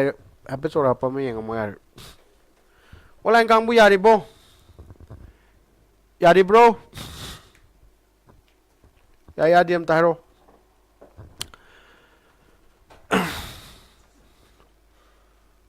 यंगो मत की डाटा मसाजिंग व यंगम सिगुम डाटा मसा मसा याव पोजिशन नोने को गाउ दुजे खंगे चुमब्रा हां कदुनि ए सिन डाटा मसा मसा मैम जे हां कदुनि सी खंगौ ददिया पोते यंगो मगे यंगमजी इंडियन एम्प्लॉयमेंट रिपोर्ट हाबनी मथक्ता नैनागी साना के हागी अनएम्प्लॉयमेंट हागी नत्रो सिदना करी एम्प्लॉयमेंट हारे अन्न या अन्दो लौथोखरे को अतारी कई हारे थबक फंगबगी चांग हायगदि नत्रो अतारी मान हायरे कइदोरगे हाय मतमदा कनाना फोंगकपनो हाय मतमदा सिदगी क्वेश्चन वंखलकप यारे दुम अखोगी इंडियन एम्प्लॉयमेंट रिपोर्ट से करम ऑर्गेनाइजेशन कना कनाना फोंगिन हांगदुनि को कनाना हायगदबा institute of the human development and ILO ना हायगदब ILO दी के हागी इंटरनेशनल लेबर ऑर्गेनाइजेशन है नत्रा अमन करी इंस्टीट्यूट फॉर ह्यूमन डेवलपमेंट है ऑर्गेनाइजेशन अनीजिना कई करी करम डाटा फोंगेबा इंडिया एम्प्लॉयमेंट रिपोर्ट है जे फोंगे खौब्रो सिदगी क्वेश्चन सेम हौरबनी को क्वेश्चन हांग पे यारबनी मरुए बजी यंगौरो अद माना कई हाइगे है मतम दी यंगो मकोइना कई खंगली अखोइदा Indian working population grew from 61% in 2011 to 64% in Canada 2021 and projected to reach 65% by 2036 है हाई भी थर्डी अखोगी थबक फंगबगी पॉपुलेशन वर्किंग पॉपुलेशन अदी केनो थबक फंगबा मी मसिंग हाइबने सी मयाम जे केदो 2011 दे हेंकलक्त्रो 11 दे क्या बोनो से 2021 बो हाइब सही तरह नत्रो सही तरह परसेंट क्या खतंग हेंकले 3% खतंग हेंकत्रा अदुग माना प्रोजेक्ट तवेबा प्रोजेक्ट तवबदी तुंगला लाकदब सुमाय वरक पे हैबनी को 2036 बोक ता परसेंटेज क्या दे हेंकलक पे हैबा 65% हेंकलक पे सिजु क्या हेंकले अमा खतंग हेंकलक्त्रो अता अगर कोइना सिदगी के खंगे अनएम्प्लॉयमेंट रेट से केदवी सी हंदनब होनब कान मतम याम कुइना चंगे यानिंग यानिंग दबरा यानिंगी को सी मखौ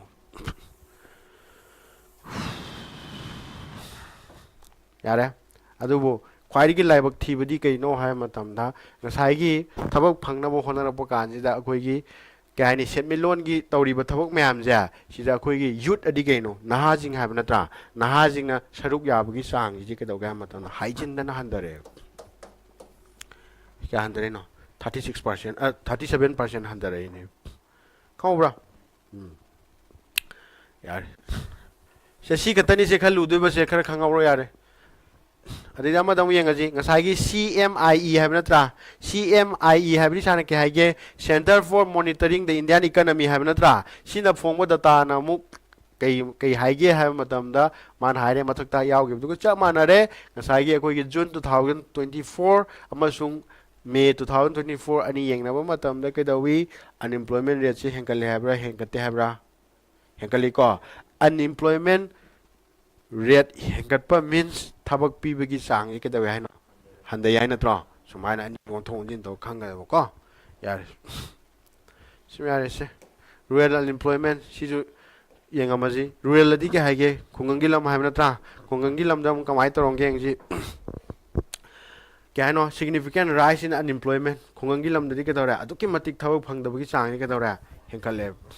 ꯀꯣ ꯑꯗꯨꯅ ꯁꯤꯗꯒꯤ ꯅꯣꯏꯅ ꯈꯪꯉꯣ ꯍꯌꯦꯡ ꯄꯩꯈꯥꯗ ꯍꯪꯉꯦꯕ ꯑꯔꯕꯥꯟꯒ ꯔꯨꯔꯦꯜꯒ ꯀꯝꯄꯤꯌꯔ ꯇꯧꯕ ꯃꯇꯝꯗ ꯊꯕꯛ ꯐꯪꯗꯕꯒꯤ ꯆꯥꯡꯁꯦ ꯀꯔꯝꯕꯅ ꯍꯦꯜꯂꯤ ꯍꯪꯉꯦꯕ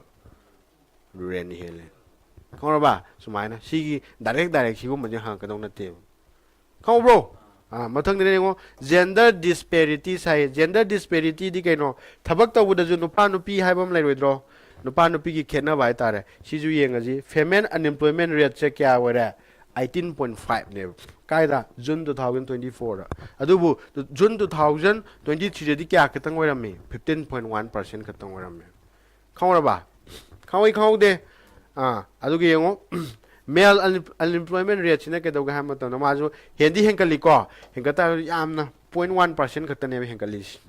ꯆꯨꯝꯕ꯭ꯔꯣ 2023ꯒ 24ꯒ ꯌꯦꯡꯅꯕ ꯃꯇꯝꯗ ꯑꯗꯨꯅ 23ꯒꯤ ꯁꯤꯒꯤ ꯗꯇꯥ ꯑꯅꯤꯁꯦ ꯐꯥꯕꯤꯒꯗꯕ ꯅꯣꯏꯅ ꯀꯃꯥꯏꯅ ꯐꯥꯅꯤ ꯍꯥꯏꯕ ꯃꯇꯝꯗ ꯑꯩꯈꯣꯏꯒꯤ ꯐꯤꯃꯦꯜ ꯑꯟꯏꯝꯄ꯭ꯂꯣꯏꯃꯦꯟ ꯔꯦꯠ 2024ꯒꯤ ꯀꯌꯥꯅꯣ ꯍꯥꯏꯇꯥꯔꯦ ꯅꯣꯏꯅ ꯀꯌꯥ 18.5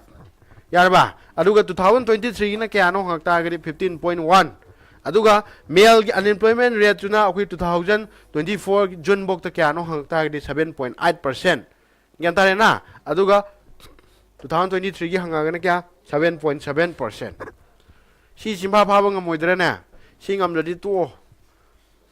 ꯊꯥ ꯑꯃꯒꯤ ꯂꯨꯄꯥ ꯂꯤꯁꯤꯡ 50 50 60 ꯆꯥꯒꯗꯕ ꯊꯕꯛꯇꯣ ꯇꯣꯛꯊꯣꯛꯑꯣ ꯍꯖꯤꯔꯥ ꯑꯣꯏꯅ ꯁꯨꯕ ꯆꯠꯂꯣ ꯅꯠꯇ꯭ꯔꯣ ꯑꯗꯨ ꯋꯥꯗꯅ ꯅꯨꯡꯉꯥꯏꯕꯗꯤ ꯌꯥꯔꯣꯏꯀꯣ ꯅꯨꯡꯉꯥꯏꯅ ꯂꯥꯏꯔꯤꯛ ꯄꯥꯒꯗꯣꯏꯅꯤ ꯂꯥꯏꯔꯤꯛ ꯄꯥꯕꯁꯤ ꯋꯥꯗꯤ ꯋꯥꯕꯅꯤꯀꯣ ꯀꯩꯒꯤꯅꯣ ꯈꯪꯕ꯭ꯔꯥ ꯑꯩꯈꯣꯏ ꯑꯋꯥꯕꯁꯤ ꯃꯈꯜ ꯑꯅꯤ ꯁꯨꯏꯕ ꯃꯦꯟꯇꯦꯜ ꯋꯥꯕ ꯑꯃ ꯐꯤꯖꯤꯀꯦꯜ ꯋꯥꯕ ꯑꯃ ꯂꯥꯏꯔꯤꯛ ꯄꯥꯕꯁꯤ ꯀꯩꯅꯣ ꯍꯥꯏꯕ ꯃꯇꯝꯗ ꯃꯦꯟꯇꯦꯜ ꯋꯥꯕꯅꯦ ꯐꯤꯖꯤꯀꯦꯜ ꯋꯥꯕꯗꯤ ꯏꯟꯖꯥꯡ ꯑꯍꯥꯎꯕ ꯑꯃ ꯆꯥꯔꯒ ꯉꯥꯏꯍꯥꯛꯇꯪ ꯇꯨꯝꯊꯣꯛꯄꯗ ꯐꯅꯦꯕ ꯃꯦꯟꯇꯦꯜ ꯋꯥꯕꯁꯤꯗꯤ ꯎꯄꯥꯏ ꯂꯩꯔꯣꯏꯕ ꯈꯜꯂꯔꯣꯏ ꯈꯟꯕꯗꯣ ꯅꯤꯡꯁꯤꯡꯉꯛꯀꯗꯣꯏꯅꯤ ꯄꯥꯃꯨꯕꯤ ꯃꯥꯒꯤ ꯁꯛꯇꯝꯗꯣ ꯈꯪꯉꯤꯅ ꯌꯥꯔꯦ ꯀꯩ ꯒ꯭ꯌꯥꯟ ꯇꯥꯍꯧꯗꯕ ꯌꯥꯎꯒꯦ ꯍꯥꯏꯔꯣ ꯁꯤꯗ ꯒ꯭ꯌꯥꯟ ꯇꯥꯍꯧꯗꯕ꯭ꯔꯣ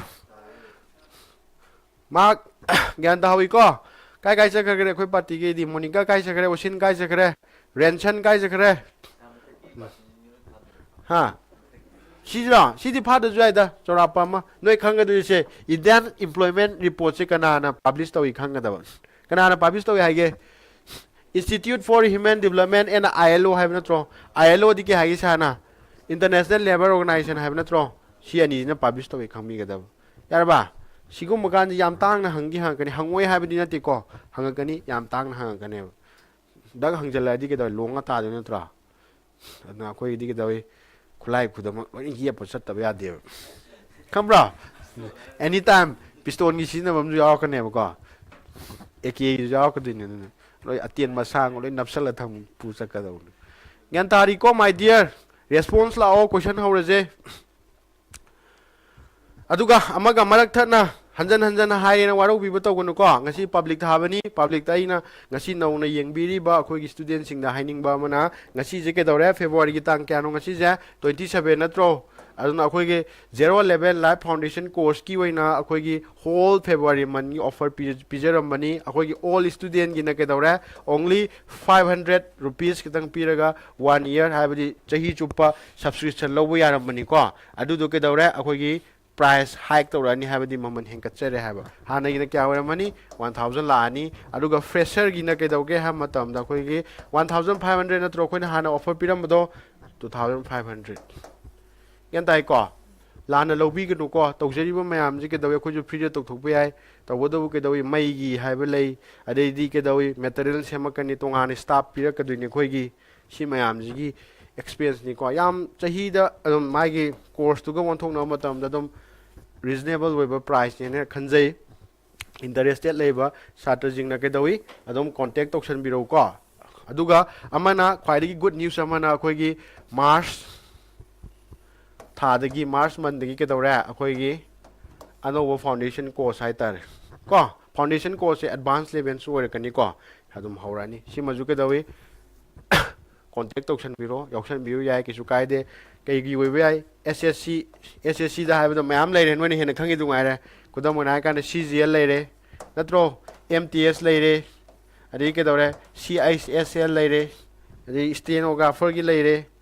ꯂꯩꯇ꯭ꯔꯣ ꯑꯗꯩ ꯖꯤ ꯗꯤ ꯂꯩꯔꯦ ꯃꯔꯨ ꯑꯣꯏꯅ ꯌꯥꯕ꯭ꯔꯥ ꯁꯤ ꯃꯌꯥꯝ ꯑꯗꯩꯗꯤ ꯑꯩꯈꯣꯏꯒꯤ ꯌꯨ ꯄꯤ ꯑꯦꯁ ꯁꯤꯗ ꯍꯥꯏꯔꯒꯅ ꯑꯦꯟ ꯗꯤ ꯑꯦ ꯂꯩꯔꯦ ꯁꯤ ꯗꯤ ꯑꯦꯁ ꯂꯩꯔꯦ ꯑꯃꯅ ꯀꯔꯤ ꯁꯤ ꯑꯦꯐ ꯄꯤ ꯑꯦꯐ ꯍꯥꯏꯕꯗꯤ ꯀꯩꯅꯣ ꯑꯩꯈꯣꯏꯒꯤ ꯅꯣꯏꯅ ꯑꯦꯁꯤꯁꯇꯦꯟ ꯀꯃꯥꯟꯗꯦꯟ ꯍꯥꯏꯕꯗꯣ ꯈꯪꯉꯤꯅ ꯁꯤꯅ ꯒ꯭ꯔꯦꯖꯨꯋꯦꯠ ꯂꯦꯚꯦꯜ ꯉꯥꯛꯇꯅꯤ ꯁꯤꯁꯨ ꯒ꯭ꯔꯦꯖꯨꯋꯦꯠ ꯂꯦꯚꯦꯜꯅꯤ ꯁꯤ ꯃꯌꯥꯝꯁꯤꯁꯨ ꯀꯩꯗꯧꯔꯦ ꯈꯨꯗꯣꯡꯆꯥꯕ ꯂꯣꯏ ꯐꯪꯒꯅꯤꯀꯣ ꯑꯗꯨꯒ ꯑꯃꯨꯛꯀ ꯍꯦꯟꯅ ꯒꯨꯗ ꯅ꯭ꯌꯨꯁ ꯑꯣꯏꯗꯣꯏꯁꯤꯅ ꯀꯩꯒꯤꯅꯣ ꯍꯥꯏꯕ ꯃꯇꯝꯗ ꯑꯩꯈꯣꯏꯒꯤ ꯐ꯭ꯔꯤ ꯀ꯭ꯂꯥꯁ ꯑꯣꯏꯒꯅꯤꯀꯣ ꯃꯇꯝ ꯈꯔ ꯒ꯭ꯌꯥꯟ ꯇꯥꯏꯀꯣ ꯁꯤꯗ ꯑꯩꯈꯣꯏꯒꯤ ꯅꯣꯏꯅ ꯑꯩꯈꯣꯏꯒꯤ ꯂꯩꯔꯤꯕ ꯐꯦꯀꯜꯇꯤꯁ ꯃꯌꯥꯝꯁꯦ ꯅꯨꯡꯉꯥꯏꯇꯦ ꯍꯥꯏꯕꯁꯦ ꯅꯣꯏꯅ ꯑꯄꯥꯝꯕ ꯑꯗꯨꯝ ꯈꯟꯕꯤꯕ ꯌꯥꯏꯀꯣ ꯑꯗꯨꯒ ꯑꯗꯨꯒ ꯑꯃꯁꯨ ꯍꯥꯏꯔꯝꯒꯦ ꯑꯉꯥꯡꯁꯤꯡꯅ ꯒ꯭ꯌꯥꯟ ꯇꯥꯗꯕ ꯑꯃ ꯂꯩꯀꯣ ꯅꯣꯏꯁꯨ ꯒ꯭ꯌꯥꯟ ꯇꯥꯔꯝꯃꯣꯏꯗꯣꯏꯅꯤ ꯁꯥꯔ ꯐꯖꯅ ꯑꯦꯛꯁꯄ꯭ꯂꯦꯟ ꯇꯧꯔꯝꯃꯒꯦ ꯉꯁꯤꯗꯤ ꯃꯇꯝ ꯈꯤꯇꯪ ꯂꯧꯔꯒꯦꯕ ꯂꯦꯠꯁ ꯁꯄꯣꯁ ꯑꯦꯛꯁ ꯀꯧꯕ ꯑꯩꯈꯣꯏꯒꯤ ꯅꯣꯏꯅ ꯑꯦꯅꯤ ꯑꯉꯥꯡ ꯑꯃ ꯂꯥꯛꯑꯦ ꯑꯗꯨ ꯁꯥꯔ ꯑꯩ ꯁꯤ ꯖꯤ ꯑꯦꯜꯗꯤ ꯌꯥꯎꯔꯦꯕ ꯁꯤ ꯖꯤ ꯑꯦꯜꯒꯤ ꯀꯣꯔꯁꯁꯦ ꯌꯥꯎꯖꯔꯒꯦ ꯁꯥꯔꯅ ꯌꯥꯎꯕ ꯂꯥꯛꯑꯦꯕ ꯌꯥꯎꯔꯦ ꯌꯥꯔꯦ ꯀꯩꯁꯨ ꯀꯥꯏꯗ꯭ꯔꯦꯕ ꯑꯗꯨꯒ ꯁꯤ ꯖꯤ ꯑꯦꯜꯁꯤꯗ ꯀꯩꯗꯧꯋꯤ ꯅꯣꯏꯅ ꯈꯪꯉꯤ ꯅꯨꯡꯉꯥꯏ ꯁꯕꯖꯦꯛ ꯃꯔꯤ ꯅꯠꯇ꯭ꯔꯥ ꯑꯩꯈꯣꯏꯅ ꯇꯥꯜꯂꯛꯀꯗꯣꯏꯁꯦ ꯁꯕꯖꯦꯛ ꯃꯔꯤ ꯇꯥꯜꯂꯛꯄ ꯃꯇꯝꯁꯤ ꯅꯪꯁꯤ ꯈꯔ ꯋꯥꯔꯦꯕ ꯑꯩꯈꯣꯏꯒꯤ ꯀꯩꯒꯤꯅꯣ ꯑꯦꯗꯚꯥꯟꯁ ꯂꯦꯚꯦꯜꯗ ꯇꯥꯜꯂꯛꯀꯗꯣꯏ ꯅꯠꯇ꯭ꯔꯥ ꯁꯤꯗꯤ ꯑꯩꯈꯣꯏꯒꯤ ꯀꯩꯒꯤ ꯇꯥꯏꯝ ꯂꯤꯃꯤꯇꯦꯠ ꯂꯩꯅꯦꯕ ꯁꯤꯗꯤ ꯃꯥꯒꯤꯀꯣ ꯂꯦꯠꯁꯦ ꯁꯄꯣꯁ ꯀꯩꯅꯣꯗꯒꯤꯅ 8 ꯃꯟꯁꯇꯒꯤꯅ 9 ꯃꯟꯁ ꯍꯥꯏꯔꯁꯦ ꯁꯤꯐꯧꯀꯤ ꯃꯅꯨꯡꯁꯤꯗ ꯅꯪꯅ ꯀꯣꯔꯁꯁꯦ ꯂꯣꯏꯅ ꯁꯨꯅꯕ ꯇꯥꯜꯂꯛꯀꯗꯣꯏꯅꯦꯕ ꯑꯩꯈꯣꯏꯗꯤ ꯑꯗ ꯅꯪꯅ ꯁꯥꯔ ꯑꯩ ꯖꯤ ꯀꯦꯁꯤ ꯑꯣꯏꯔꯦ ꯁꯥꯔ ꯑꯩ ꯏꯪꯂꯤꯁꯁꯤ ꯑꯣꯏꯔꯦ ꯑꯩ ꯃꯦꯠꯁꯁꯤ ꯑꯣꯏꯔꯦ ꯁꯥꯔ ꯑꯩ ꯈꯤꯇꯪ ꯁꯥꯔꯅ ꯇꯥꯛꯏꯕ ꯁꯥꯔ ꯍꯣꯏꯅ ꯇꯥꯛꯏꯁꯦ ꯐꯣꯂꯣ ꯇꯧꯕ ꯉꯝꯖꯗ꯭ꯔꯦ ꯍꯥꯏꯔꯁꯦꯕ ꯑꯗꯨꯒꯤꯗꯃꯛꯇꯅꯦꯕ ꯑꯩꯈꯣꯏꯅ ꯀꯩꯗꯧꯋꯤ ꯇꯣꯉꯥꯟꯕ ꯑꯃ ꯂꯥꯏꯚ ꯀꯩ ꯇꯧꯔꯤꯅꯣ ꯖꯦꯔꯣ ꯂꯦꯚꯦꯟ ꯐꯥꯎꯟꯗꯦꯁꯟ ꯀꯣꯔꯁ ꯇꯧꯗ꯭ꯔꯣ ꯑꯩꯈꯣꯏꯅ ꯅꯣꯏꯅ ꯈꯜꯂꯦꯕ ꯇꯣꯉꯥꯟꯅ ꯁꯤꯗ ꯀꯩꯅꯣ ꯇꯧꯖꯕꯅ ꯑꯗꯨꯒꯤ ꯅꯠꯇꯦꯕ ꯁꯤꯗꯗꯤ ꯀꯩꯗꯧꯋꯤ ꯂꯥꯛꯆꯕ ꯁꯣꯟꯖꯕ ꯍꯥꯏꯇꯥꯔꯦ ꯑꯗꯨ ꯃꯌꯥꯝꯗꯣ ꯀꯩꯗꯧꯕ ꯐꯨꯀꯠꯄ ꯉꯝꯅꯕꯅꯦꯕ ꯒ꯭ꯌꯥꯟ ꯇꯥꯍꯧꯏꯗꯅ ꯁꯥꯔ ꯕꯥꯕꯨꯗ ꯁꯨꯝ ꯇꯧꯔꯁꯨ ꯌꯥꯕ꯭ꯔꯣ ꯌꯥꯏꯌꯦ ꯁꯥꯔ ꯕꯥꯕꯨꯗ ꯇꯧꯔꯁꯨ ꯌꯥꯏ ꯑꯗꯨꯒ ꯑꯩꯈꯣꯏꯒꯤ ꯁ꯭ꯇꯥꯐꯀꯤ ꯅꯝꯕꯔꯗ ꯇꯧꯔꯁꯨ ꯌꯥꯏ ꯑꯗꯨꯒ ꯁꯥꯔꯒꯤ ꯅꯝꯕꯔꯗ ꯇꯧꯔꯁꯨ ꯌꯥꯔꯦ ꯁꯥꯔꯒꯤ ꯅꯝꯕꯔ ꯑꯁꯤ ꯂꯩꯔꯦ 9650885124 ꯌꯥꯏꯀꯣ ꯑꯗꯨꯝ ꯇꯧꯔꯒ ꯅꯣꯏꯅ ꯈꯪꯅꯤꯡꯕ ꯊꯕꯛꯇꯤ ꯊꯥꯅꯤꯡꯕ ꯍꯥꯏꯇꯥꯔꯦ ꯁꯥꯔꯅꯁꯨ ꯍꯥꯏꯕꯗꯣ ꯍꯦꯛ ꯀꯃꯥꯏꯅ ꯊꯥꯗꯣꯏꯅꯣ ꯀꯃꯥꯏꯅ ꯄꯥꯗꯣꯏꯅꯣ ꯍꯥꯏꯕꯁꯨ ꯑꯩꯉꯣꯟꯗ ꯅꯣꯏꯅ ꯈꯪꯒꯗꯕ ꯑꯃꯅꯅꯦ ꯑꯩ ꯀꯣꯆꯤꯡꯁꯤ ꯌꯥꯎꯖꯅꯤꯡꯗ꯭ꯔꯦ ꯈꯜꯂꯁꯦꯕꯀꯣ ꯁꯤꯃꯁꯨ ꯑꯩꯈꯣꯏ ꯆꯦꯔꯤꯇꯤ ꯇꯧꯊꯣꯛꯆꯒꯦꯕ ꯑꯩ ꯁꯥꯔ ꯍꯣꯏꯒꯤꯁꯤꯗ ꯍꯥꯟꯅ ꯌꯥꯎꯁꯜꯂꯨꯔꯦ ꯑꯗꯨ ꯌꯥꯎꯕꯗꯤ ꯐꯔꯛ ꯇꯥꯔꯦ ꯑꯗꯨꯕꯨ ꯂꯥꯏꯔꯤꯛꯁꯤ ꯀꯃꯥꯏꯅ ꯄꯥꯗꯣꯏꯅꯣꯗꯤ ꯈꯪꯗ꯭ꯔꯦ ꯁꯥꯔ ꯈꯤꯇꯪ ꯁꯖꯦꯁ ꯇꯧꯕꯤꯌꯨ ꯍꯥꯏꯇꯥꯔꯦ ꯑꯗꯨꯝ ꯑꯩꯒꯤ ꯄꯥꯔꯁꯣꯅꯦꯜ ꯅꯝꯕꯔꯗ ꯀꯣꯜ ꯇꯧꯕꯤꯔꯣ ꯑꯗꯨꯝ ꯑꯩ ꯑꯗꯨꯝ ꯒꯥꯏꯗ ꯇꯧꯖꯩ ꯑꯩꯈꯣꯏꯒꯤ ꯏꯁꯇꯨꯗꯦꯟ ꯈꯛꯇꯗ ꯐꯣꯀꯁ ꯇꯧꯅꯤ ꯍꯥꯏꯕ ꯂꯩꯇꯦ ꯒ꯭ꯌꯥꯟ ꯇꯥꯍꯧꯔꯕ ꯖꯁ ꯑꯩꯈꯣꯏꯒꯤꯗꯤ ꯀꯩꯅꯣ ꯃꯅꯤꯄꯨꯔꯗ ꯂꯩꯔꯤꯕ ꯑꯩꯈꯣꯏꯒꯤ ꯊꯕꯛ ꯐꯪꯗꯕꯒꯤ ꯑꯋꯥꯕ ꯅꯪꯉꯕ ꯌꯨꯠꯁ ꯃꯌꯥꯝꯁꯦ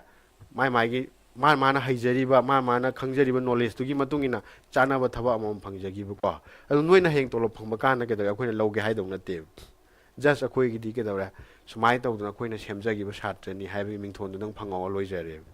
ꯌꯥꯔꯕꯣ ꯑꯗꯨꯒꯤꯗꯃꯛꯇ ꯈꯜꯂꯒ ꯇꯧꯖꯕꯅꯤ ꯑꯗꯨꯒ ꯁꯥꯔ ꯍꯣꯏꯕꯨ ꯅꯨꯡꯁꯤꯕꯤꯔꯒꯅ ꯃꯔꯨꯑꯣꯏꯅ ꯚꯤꯖꯟ ꯑꯦꯀꯥꯗꯃꯤ ꯃꯅꯤꯄꯨꯔꯕꯨ ꯅꯨꯡꯁꯤꯕꯤꯔꯒꯅ ꯀꯩꯗꯧꯔꯦ ꯑꯩꯈꯣꯏꯒ ꯑꯗꯨꯝ ꯆꯠꯃꯤꯟꯅꯁꯤ ꯊꯕꯛ ꯐꯪꯗ꯭ꯔꯤꯐꯥꯎ ꯑꯗꯨꯝ ꯇꯥꯛꯆꯒꯦꯀꯣ ꯀꯩꯁꯨ ꯀꯥꯏꯗꯦ ꯑꯩꯈꯣꯏꯗꯤ ꯁꯤꯗ ꯊꯥ 6-7ꯇ ꯂꯣꯏꯁꯟꯅꯤ ꯍꯥꯏꯕ ꯂꯩꯇꯦ ꯐꯪꯗ꯭ꯔꯤꯐꯥꯎ ꯑꯗꯨꯝ ꯅꯩꯒꯥꯏꯒꯗꯧꯕꯅꯤ ꯌꯥꯔꯦ ꯅꯩꯒꯥꯏꯃꯤꯟꯅꯁꯤ ꯍꯥꯏꯕꯗꯤꯀꯣ ꯁꯤꯗ ꯅꯩꯒꯥꯏꯃꯤꯟꯅꯁꯤ ꯍꯥꯏꯕꯗꯤ ꯌꯥꯗ ꯇꯥꯔꯗꯤ ꯈꯪꯗ꯭ꯔꯦ ꯑꯣꯀꯦ ꯑꯦꯅꯤꯋꯦ ꯑꯗꯨ ꯇꯥꯔꯗꯤ ꯀꯩꯗꯧꯔꯦ ꯀꯣꯏꯁꯟ ꯂꯥꯛꯑꯣ ꯍꯧꯔꯁꯤ ꯃꯨꯟꯅ ꯌꯦꯡꯉꯒ ꯍꯥꯏꯔꯛꯑꯣ ꯃꯨꯟꯅ ꯌꯦꯡꯉꯒ ꯃꯨꯟꯅ ꯈꯜꯂꯒ ꯍꯥꯏꯔꯛꯑꯣ ꯗꯤ ꯚꯦꯔꯤ ꯒꯨꯗ ꯃꯍꯩ ꯌꯥꯜꯂꯕꯅꯦꯕꯁꯦ ꯉꯁꯤꯒꯤ ꯑꯩꯅ ꯄꯨꯡ ꯑꯃꯃꯨꯛꯇꯪ ꯋꯥꯅ ꯅꯣꯏꯗ ꯇꯥꯛꯆꯔꯤꯁꯦ ꯅꯣꯏ ꯁꯤ ꯈꯨꯝꯕ ꯉꯝꯕꯁꯦ ꯑꯩ ꯃꯍꯩ ꯌꯥꯜꯂꯕꯅꯦ ꯒ꯭ꯌꯥꯟ ꯇꯥꯍꯧꯕ꯭ꯔꯥ ꯁꯥꯟꯅ ꯍꯥꯏꯁꯦ ꯏꯟꯗꯤꯌꯥꯗ ꯀꯔꯝꯕ ꯃꯈꯜꯒꯤ ꯑꯟꯑꯦꯝꯄ꯭ꯂꯣꯏꯃꯦꯟ ꯂꯩ ꯍꯥꯏꯒꯦ ꯁꯥꯔꯅ ꯂꯣꯏ ꯂꯩ ꯏꯁꯇ꯭ꯔꯛꯆꯔꯦꯜ ꯂꯩꯇ꯭ꯔꯥ ꯁꯤꯖꯅꯦꯜ ꯂꯩ ꯗꯤꯁꯒꯥꯏꯁ ꯂꯩ ꯂꯣꯏ ꯂꯩꯇ꯭ꯔꯣ ꯑꯗꯨꯒ ꯅꯣꯏꯅ ꯄꯥꯕꯤꯒꯗꯕꯅ ꯀꯃꯥꯏꯅ ꯑꯃꯨꯛ ꯄꯥꯅꯤ ꯈꯪꯕ꯭ꯔꯥ ꯁꯥꯔ ꯑꯃꯨꯛ ꯍꯥꯏꯒꯦ ꯑꯃꯨꯛ ꯁꯥꯔꯅ ꯉꯁꯤ ꯁꯨꯃꯥꯏꯅ ꯁꯦꯝꯃꯤꯕ ꯀꯣꯏꯁꯟꯁꯦ ꯁꯤꯃꯛ ꯗꯥꯏꯔꯦꯛ ꯍꯪꯉꯛꯀꯅꯤ ꯍꯥꯏꯕ ꯂꯩꯇꯦꯀꯣ ꯂꯥꯏꯕꯛ ꯐꯔꯒꯅ ꯏꯁꯣꯔꯅ ꯆꯥꯜꯂꯒꯅ ꯀꯩꯗꯧꯔꯦ ꯁꯥꯁꯤ ꯍꯦꯟꯅ ꯐꯥꯎ ꯍꯥꯏꯔꯒꯅ ꯁꯨꯃꯥꯏꯅ ꯗꯥꯏꯔꯦꯛ ꯍꯪꯖꯤꯜꯂꯛꯀꯗꯣꯏꯕ ꯒ꯭ꯌꯥꯟ ꯇꯥꯔꯕ꯭ꯔꯥ ꯁꯥꯔꯤꯁꯦ ꯑꯗꯨ ꯅꯠꯇꯕꯤꯗ ꯀꯃꯥꯏꯅ ꯍꯪꯉꯛꯀꯅꯤ ꯍꯥꯏꯕ ꯃꯇꯝꯗ ꯗꯤꯁꯒꯥꯏꯁ ꯑꯟꯑꯦꯝꯄ꯭ꯂꯣꯏꯃꯦꯟ ꯍꯥꯏꯕꯁꯦ ꯀꯩꯅꯣꯅ ꯍꯪꯉꯛꯀꯗꯣꯏꯅꯦ ꯈꯪꯍꯧꯔꯕ ꯑꯗꯨ ꯅꯣꯏꯅ ꯃꯅꯤꯡ ꯊꯤꯅ ꯄꯥꯕꯗꯨꯗꯤ ꯅꯣꯏꯅ ꯄꯥꯕꯤꯒꯗꯧꯕꯀꯣ ꯆꯤꯟꯐꯥ ꯄꯨꯕꯗꯨꯁꯨ ꯁꯥꯔ ꯍꯣꯏꯅ ꯈꯔ ꯄꯨꯕꯤꯔꯣ ꯍꯥꯏꯇꯥꯔꯒꯗꯤ ꯑꯗꯨꯗꯤ ꯌꯥꯔꯔꯣꯏꯀꯣ ꯁꯨꯝ ꯍꯥꯏꯔꯣ very good oinam risika lai tu rensan la e mark la e osil la d neo d very good kya na mai ja munna paraga tholakani ko hanjan pa ga dawni ahoi chuhing sumtat pam le ne khangina mahi thok ga thoi bo dum sumtat pado mai sumtat ka dawni question ji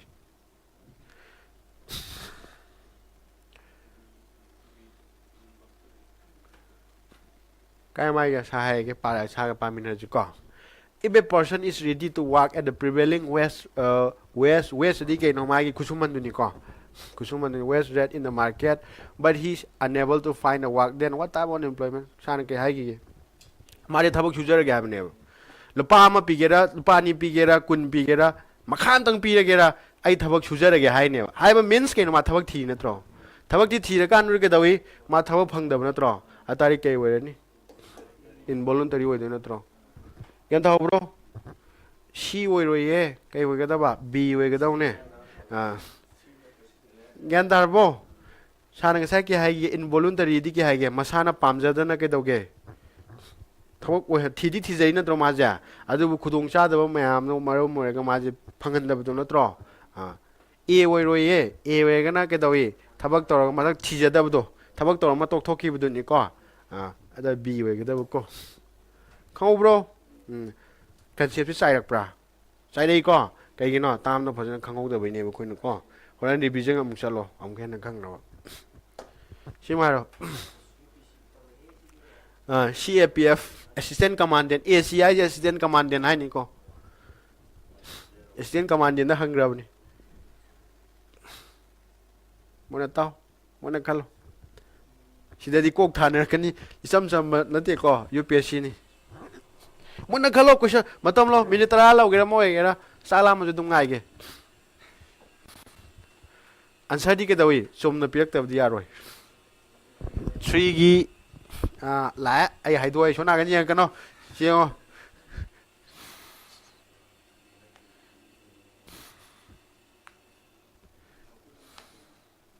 question ji ji gyan ta dre no aduna ne sa question pa bi ra gyong makha da pi je no ne khangi unemployment makhan nga ta ne di khange ba anu mana hangi ji kai no hai matam na sa gi pothok puthoro ka dawje ke do ba zero hai ba hai di pothok puthoro ta ba ga mana ba tar atai nga sai ke hai gi sa ning jango thaba mi mangana suba ya ba thabak tu da mi tara na sujalak ta di ke dare mo ke productivity ji ke dawdu no handra ke na tro ta ke dore e kok se la kan ro khamba UPSC ai je kok se la kha li ne khamba very good B we re ko manoranjan le ma pokpam ke we ke da ba A we ke da ni ko disguise di san sai ke ai ge mi kitang sura ya ba mi am sujan ta ri ke dawne moi productivity du ke dawdu no handra ke du ne very good sumi ocean gi sumi ko thoisa A chume mark ki A chume risika A chume rensan D oi ri ko si ke we ga da ba A we ga da bu ko simai ro morning khalaga ro munna khalaga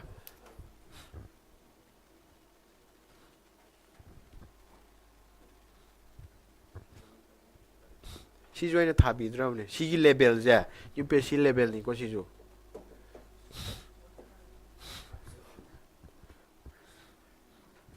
kambra sa kai no ne sa na ta khi bu na ma hang je lai je hai ka ni ko ta khi bu dum phum ma yaw ro ni manung da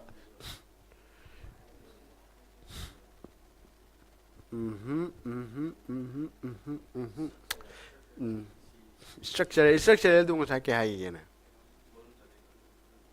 structure di ka ge ke no shin to ki na tro automation shin to ki na tro yengo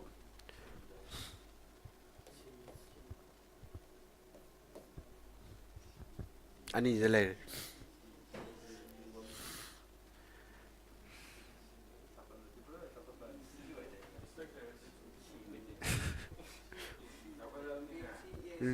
khange no ne pusale logic to sakhola ni na ke dore machine loi pusala ni sine ba machine loi depend to we are right involuntary have not wrong khama involuntary di sane sa ke hage thawak ki to let's say suppose khuda moina ha ji ne machine ju le yen khala ji ne kyan ta bra ꯆꯥꯎꯈꯠꯄꯒꯤ machine ꯂꯩꯔꯅꯤ ꯌꯥꯔꯦ ꯑꯗꯨꯝ ꯌꯥꯔꯦꯕ ꯑꯗꯨꯒ ꯁꯤꯗ ꯚꯣꯂꯨꯟꯇꯔꯤꯁꯤ ꯃꯥ ꯊꯕꯛ ꯊꯤꯔꯛꯀꯗꯣꯏ ꯅꯠꯇ꯭ꯔꯣ ꯃꯥꯁꯦ ꯑꯗꯣ ꯐꯪꯒꯗ꯭ꯔꯣ ꯐꯪꯉꯣꯏꯕ ꯑꯇꯥꯔꯤ ꯀꯩ ꯑꯣꯏꯗꯣꯏꯅꯣ ꯑꯦ ꯑꯣꯏꯗꯣꯏ ꯅꯠꯇ꯭ꯔꯣ ꯌꯦꯡꯉꯣ ꯌꯦꯡꯉꯣ CGL 2000 ꯀꯌꯥ 22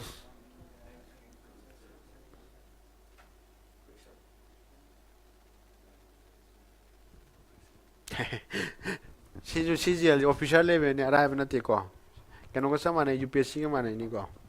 ꯃꯨꯟꯅ ꯈꯜꯂꯒ ꯍꯥꯏꯔꯣ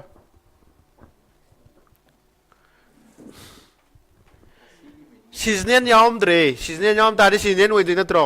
ꯌꯥꯎꯔꯝꯗ꯭ꯔꯦ ꯇꯥꯔꯗꯤ ꯀꯩ ꯆꯥꯟꯅꯕ ꯈꯣꯠꯇꯣꯏꯅꯣ ꯍꯥ ꯅꯠꯇꯦ ꯅꯟ ꯑꯣꯐ ꯗ ꯑꯕꯞ ꯍꯥꯏꯕꯁꯦ ꯁꯤꯗ ꯑꯩꯈꯣꯏꯅ ꯎꯔꯤꯕ ꯍꯥꯏꯁꯦ ꯃꯥꯁꯦ ꯍꯥꯏꯁꯦ which type of unemployment is found in agriculture sector ꯍꯥꯏꯕꯅꯦꯕ ꯑꯦꯛꯖꯥꯝꯄꯜ ꯍꯪꯉꯛꯄ ꯅꯠꯇꯦꯀꯣ ꯑꯦꯒ꯭ꯔꯤꯀꯜꯆꯔ ꯁꯦꯛꯇꯔꯗ ꯐꯪꯉꯤꯕ ꯃꯈꯜꯒꯤ ꯑꯟꯏꯝꯄ꯭ꯂꯣꯏꯃꯦꯟꯁꯦ ꯀꯔꯝꯕꯅꯣ ꯍꯪꯉꯛꯄꯅꯦꯕ ꯈꯪꯕ ꯀꯩ ꯑꯣꯏꯔꯅꯤ ꯃꯤ ꯂꯥꯛꯑꯦ ꯇꯨ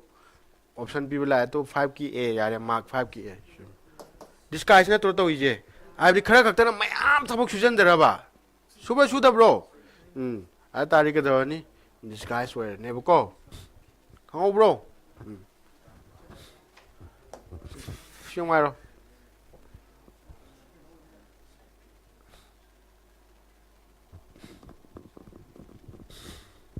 ꯁꯥꯏꯀ꯭ꯂꯤꯀꯦꯜꯗꯤ ꯀꯌꯥ ꯍꯥꯏ ꯉꯁꯥꯏ इकोनॉमी डाउन चट पाई दाइना हाइड्रो अदा के तारगे less develop and developing countries economy down चप खोप काय थोके चौखल लेबा के थोपरा ना काय थोके चौखत्रिब लेबा के नत्रो अमसुं के दौरी चौखल लेबा के थोकदि नत्रो यमयो 6k लाइसे MTS से के दौरी सिगुम दाइ दाइ हां कने ngасai kai ni jang wai sana disguise है नत्रो disguise का निजम है किसाना very good A नी को 6 की यार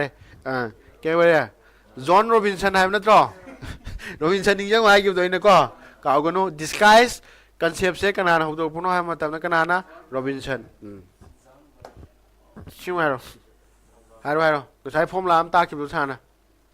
What is the right formula to know the unemployment rate? Unemployment rate पुतो क्या है तारगे दी के दवाई कनाना हुई तो very good Mark Rishika Malengambi she sume she क्या हुई तो total number of unemployed divided by के है कि साना labor force है नत्रो अदुगा into के नौ एक दबा 100 नत्रो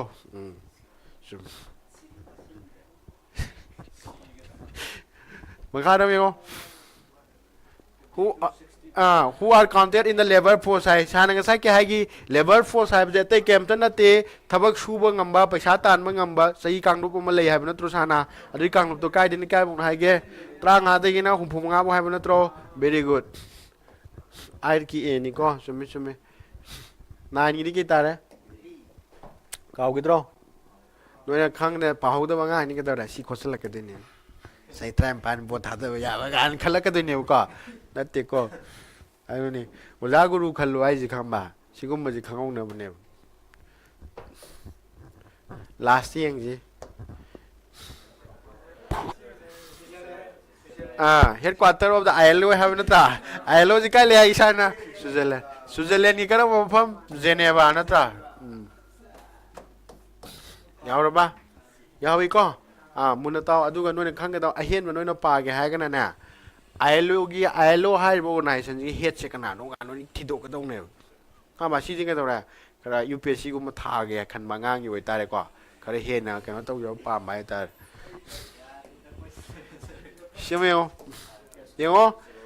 CDS 그노다 항문이고 graduate 왜 타가다부도 강이네 놔 시주께도 이 command lieutenant 되게 하러거든요 타박 칼라디고 남디 싸워 타박니 용 문나 칼라가 하러 딱불 로이그라버니 RBI 타프카나 사나 KS exam ratio nam taki my dear ocean mark nijang brasana RBI takpu matamda KS exam ratio CRR nam taki repo rate kan taki ko adu do pal kan do ke doge ha matamda khumga da ba answer ni muna khala ga haro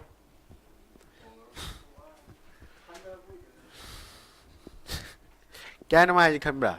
ꯁꯥꯅ ꯀꯩ ꯍꯥꯏꯒꯤ case reserve ꯔꯦꯁꯤꯌꯣꯁꯤ ꯀꯩꯅꯣ ꯈꯪꯗ꯭ꯔꯗꯤ ꯌꯥꯒꯗ꯭ꯔꯥ ꯁꯤꯗ ꯌꯥꯔꯣꯏ ꯁꯥꯅ ꯀꯩ ꯍꯥꯏꯒꯤ ꯀꯦꯁ ꯔꯤꯖꯥꯔꯚ ꯔꯦꯁꯤꯌꯣ ꯍꯥꯏꯕꯗꯤ ꯀꯩ ꯍꯥꯏꯒꯤ ꯃꯇꯝꯗꯨꯗ ꯑꯩꯈꯣꯏꯒꯤ ꯑꯦꯅꯤ ꯕꯦꯡ ꯑꯃꯅ ꯑꯥꯔ ꯕꯤ ꯑꯥꯏꯗ ꯊꯝꯖꯤꯜꯂꯛꯀꯗꯕ ꯅꯠꯇ꯭ꯔꯒ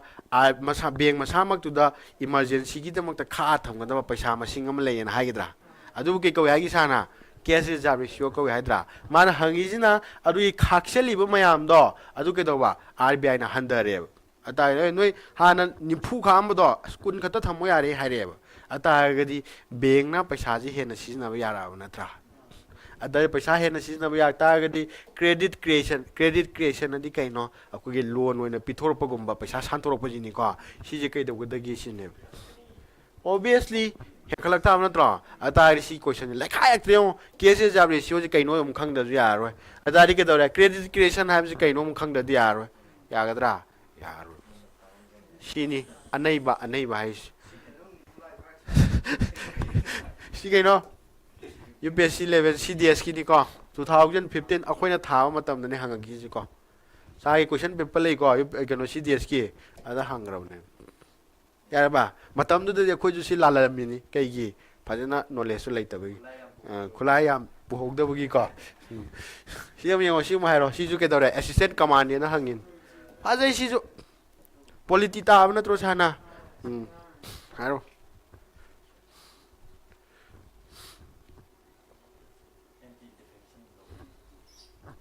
ꯅꯤꯡꯁꯤꯡꯕ꯭ꯔꯥ tiers of the all P M ꯅꯤꯡꯁꯤꯡꯗꯕ꯭ꯔꯥ ꯅꯤꯡꯁꯤꯡꯉꯦ ꯑꯗꯨ ꯄꯥꯜꯂꯁꯨ ꯌꯥꯔꯦꯀꯣ ꯑꯗꯨ ꯇꯥꯔꯗꯤ ꯌꯦꯡꯉꯣ ꯄꯥꯜꯂꯣ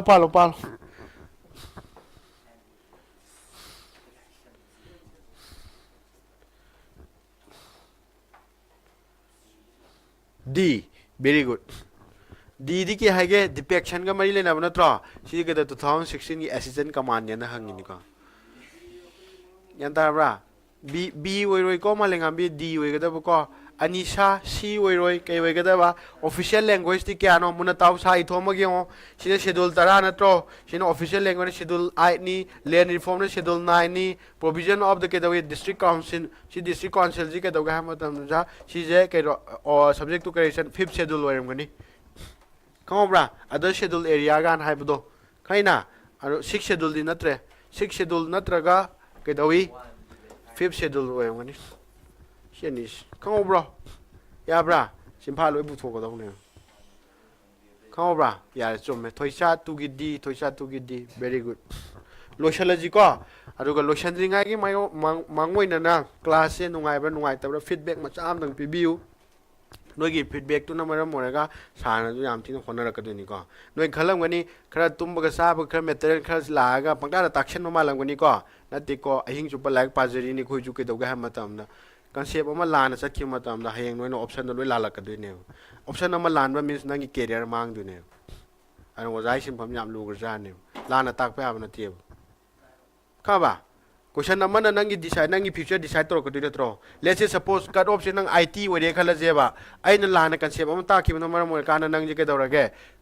ꯀꯣꯏꯁꯟ ꯑꯃ ꯂꯥꯜꯂꯦ 79 ꯈꯛꯇ ꯐꯪꯉꯦꯕ ꯅꯪꯒꯤ ꯄꯨꯟꯁꯤꯗꯣ ꯑꯩꯅ ꯃꯥꯡꯍꯟꯕꯒ ꯆꯞ ꯃꯥꯟꯅꯗꯣꯏ ꯅꯠꯇ꯭ꯔꯥ ꯑꯗꯨꯅ ꯔꯤꯛꯁ ꯌꯥꯝ ꯂꯩꯌꯦꯕ ꯈꯪꯕ꯭ꯔꯥ ꯑꯣꯖꯥꯒꯤ ꯁꯤꯟꯐꯝꯁꯦ ꯑꯗꯨꯅ ꯑꯩꯈꯣꯏꯁꯨ ꯄꯥꯖꯔꯤꯅꯤ ꯅꯩꯅꯔꯤꯅꯤꯀꯣ ꯁꯤ ꯃꯌꯥꯝꯗꯣ ꯑꯗꯨꯅꯅꯤ ꯁꯥꯔꯅ ꯅꯣꯏꯅ ꯇꯠꯇꯅ ꯀꯩꯅꯣ ꯍꯪꯖꯔꯤꯁꯦ ꯐꯤꯗꯕꯦꯛ ꯍꯪꯖꯔꯤꯁꯦ ꯀꯣ ꯑꯦꯅꯤꯋꯦ ꯑꯣꯀꯦ ꯉꯁꯤꯒꯤꯗꯤ ꯂꯣꯏꯁꯤꯜꯂꯁꯤꯀꯣ ꯑꯗꯨꯒ ꯀꯩꯅꯣ ꯇꯧꯕꯤꯌꯨ ꯁꯤꯌꯔ ꯇꯧꯕꯤꯌꯨ ꯑꯩꯈꯣꯏ ꯁꯨꯃꯥꯏꯅ ꯇꯧꯗꯅ ꯑꯩꯈꯣꯏꯅ ꯇꯧꯖꯔꯤꯕ ꯈꯔꯁꯦ ꯄꯨꯂꯞ ꯀꯥꯟꯅꯕ ꯐꯪꯃꯤꯟꯅꯁꯦꯕꯀꯣ ꯅꯣꯏ ꯈꯔ ꯈꯛꯇ ꯁꯤꯗ ꯅꯣꯏ 10 ꯑꯃ 30 ꯑꯃ ꯂꯩꯁꯦ ꯀꯥꯟꯅꯕ ꯐꯪꯕ ꯅꯠꯇꯕ ꯍꯥꯏꯇꯥꯔꯦ ꯌꯥꯔꯒꯗꯤ ꯃꯅꯤꯄꯨꯔ ꯄꯨꯝꯕꯗ ꯂꯩꯔꯤꯕ ꯌꯨꯠ ꯃꯌꯥꯝꯁꯦ ꯊꯕꯛ ꯂꯣꯏ ꯇꯧꯒꯥꯏꯔꯁꯤ ꯀꯩꯗꯧꯔꯒꯦ ꯑꯗꯨꯗ ꯄꯩꯁꯥ ꯄꯥꯏꯕ ꯃꯅꯤꯄꯨꯔ ꯑꯣꯏꯈꯠꯂꯛꯀꯗꯣꯏ ꯅꯠꯇ꯭ꯔꯣ ꯅꯩꯒꯥꯏꯔꯁꯦ ꯑꯩꯈꯣꯏꯅ ꯀꯩꯗꯧ ꯆꯔꯥ ꯍꯦꯜꯂ ꯂꯩꯗꯣꯏꯅꯦꯕ ꯅꯣꯏꯅ ꯇꯣꯂꯣꯞ ꯆꯥꯏꯗꯣꯏꯅꯦꯕ ꯐꯥꯒꯤ ꯇꯧꯅꯤ ꯂꯣꯏꯁꯟꯃꯤꯟꯅꯁꯤꯀꯣ ꯊꯦꯡꯀ꯭ꯌꯨ